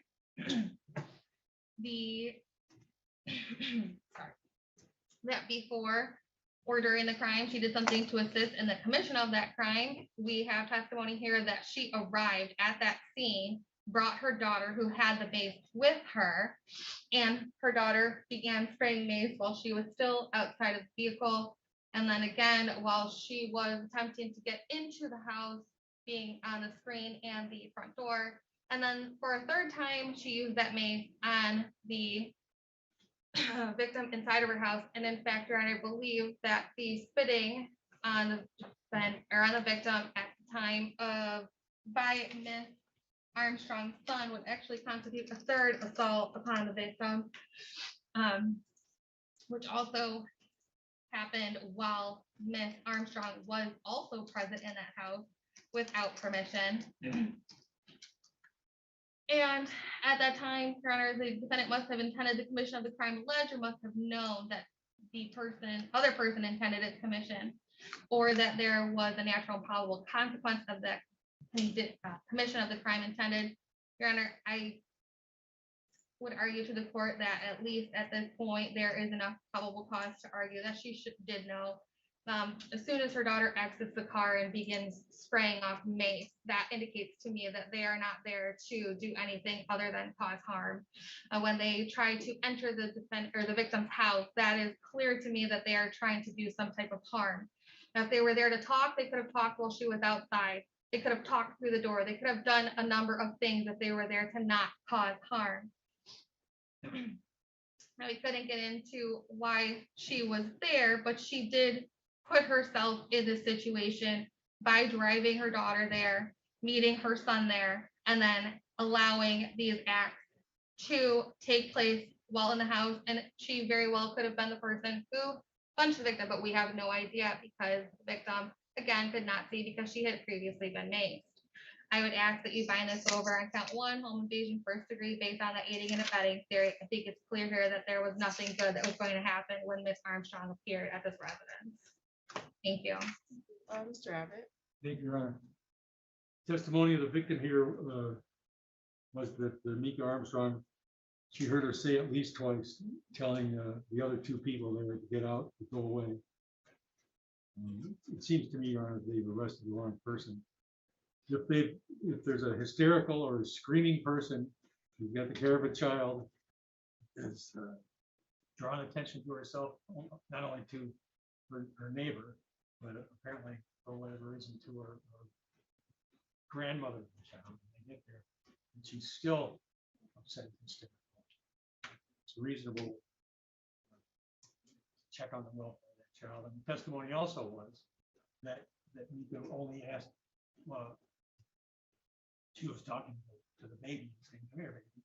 It was an act of comfort. It was an act of concern for a child. There's no evidence that she assaulted her. I don't think there's a home invasion first or an abetting theory. But grandmother was concerned about the welfare of the child, and the mother of the child was having a hysterical fit. So that's so loud that the neighbors are barking from their houses. So I asked the court, since we did hear testimony that the defendant told the other two to leave and stop her, and that the only thing she said other than that was that she wanted, to get the baby. And there's no evidence that she assaulted the defendant. Just for the record, Your Honor, I vehemently object to Mr. Abbott victim blaming in this case. Whether or not his client was trying to comfort or concern a child, there's no evidence that she tried to comfort or concern the parent of the child after both of her children assaulted that person. So I think that is misplaced, and to blame the victim in this case, Your Honor, because she's hysterical after an argument with the father of her child is inappropriate. Okay, today was the date set for preliminary examination, and at the time of preliminary examination, the legal standard is that of probable cause. So it's the prosecution's burden to establish that there's sufficient probable cause that a crime was committed and sufficient probable cause to charge you, the defendant, with the crime. Probable cause requires more than just mere suspicion that a crime was committed, but not as much evidence that would be required to prove your guilt beyond a reasonable doubt at the time of a trial. It's a common sense standard. It's relatively flexible. It could be established from circumstantial evidence, and it's based on the facts presented today at the time of the examination. We heard testimony today of Monique Trevino, the alleged victim in this matter. She testified that on November 4, 2021, at the area 2319 East Jolly, City of Lansing, Ingham County, that following some interaction with her child's or son's father, that the son's father contacted the mother. The mother was later seen pulling into the driveway. She said that she knows she was driving the vehicle that she knows to belong to her child's father's mother. She testified that the child's mother was accompanied, or the child's father's mother was, that being the victim, I'm sorry, that being the defendant, was accompanied by her daughter, a Cheyenne Armstrong, that when they exited the vehicle, she attempted to try to retreat into the home, but accidentally left her key in the door. She tried to latch the door closed, and she said that, testified that the three individuals that again, she identified as the defendant's son, and defendant's daughter, were attempting to gain access to the property and force their entry into the home, and eventually becoming successful in making entry into the home. She stated or testified that once they were in the house, that the individuals were yelling at her while the baby was crying, that she was sprayed with mace, and that someone grabbed her hair, punched her in the head, and someone was trying to tug at the baby. She said and testified that the defendant, after about 5 minutes after the assault, noticed her daughter Cheyenne again spraying the mace, and told her son and daughter to leave, told them to stop and leave the property, and at which point she stated that she was spit in the face by the child's father as he was exiting the vehicle. We also heard testimony of a late witness, a Sarah Kinney, who testified that she lives in the area of 2319 East Jolly, that she was a neighbor, that she could see the victim's porch from her porch, that at the date, time, and place alleged that she witnessed a disturbance and saw 3 girls show up in a car and push their way through her neighbor's home. She was unable to identify the neighbor by name, but did identify that it was the individual that was sitting in the court and asked to leave. She stated that prior to the arrival of the defendant and the other individuals, that the victim was sitting on her porch crying, and that once they appeared, she ran into the home, or attempted to run the home and try to close the door, and that she heard a lot of screaming, but she couldn't see anything that was going on. Prosecution is requesting that the court bind over on count 1 home invasion first degree under the theory of aiding and abetting, which would mean that the defendant intentionally assisted someone in committing the act of home invasion first degree.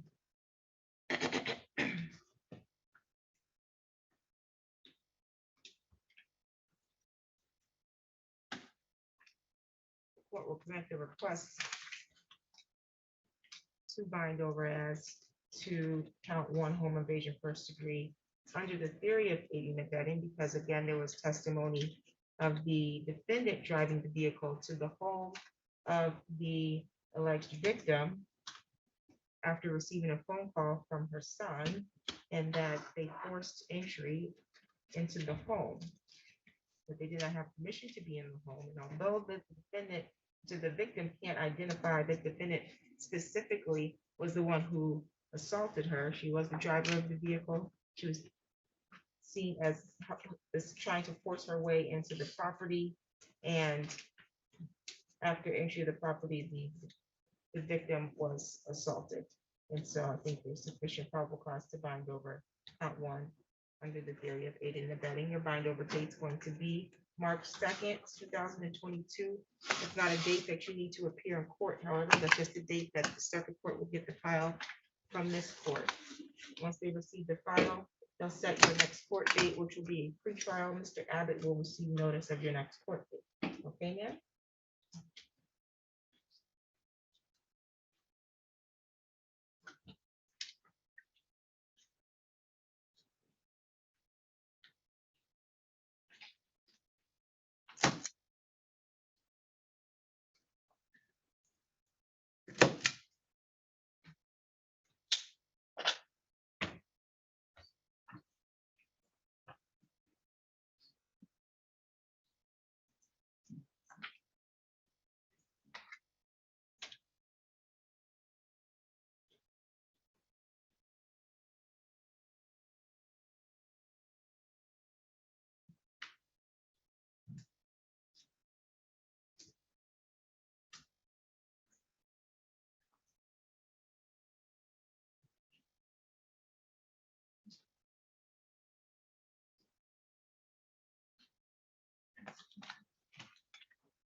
There's one other thing I want to address, Your Honor. No problem. Just giving them an opportunity to finish their conversation.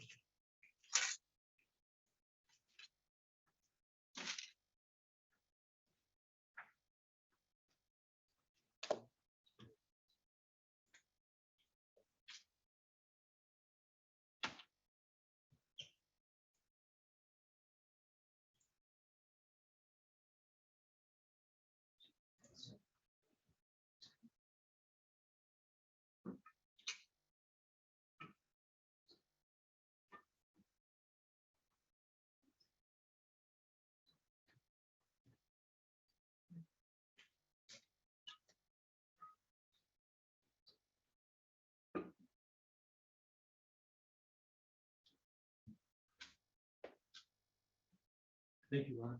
Is there any additional matters for the record? Yes, Your Honor. I didn't bring this up during the preliminary examination because it appears that, I hoped that this is being done not at the urging of Miss Armstrong, that Miss Armstrong's son, Davion, has been threatening Miss Trevino to not appear and testify against his mother.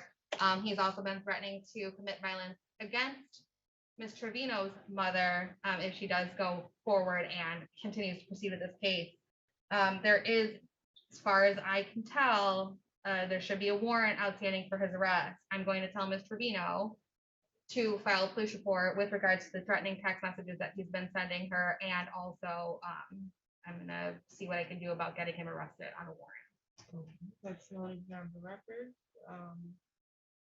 Obviously, you can't say one way or the other if that's being done at the urging of this defendant. Correct. But I recognize there's an outstanding warrant that's on this charge. Yes, he is charged as a co-defendant. Okay. And what about Miss Cheyenne? I believe that there is a charge for her, although it is a juvenile case. So I have access to those. I just don't know how to look them up. So I don't know. But I do believe she is also being charged as a co-defendant. Okay, your concerns are noted for the record, and because of that, I'm just going to remind Ms. Armstrong, there is a no contact order for Monique Trevino. You're not to have any contact directly or indirectly. So indirectly would mean potentially having your son send contact, or having anyone else send communication on your behalf. Communication could include threats. So if that is something that you were unclear about, I'm going to remind you of that at this time, okay? Any additional matters? Nothing for the defense. Thank you. Thank you, Bond. Will continue, and you're all set. Thank you. Thank you.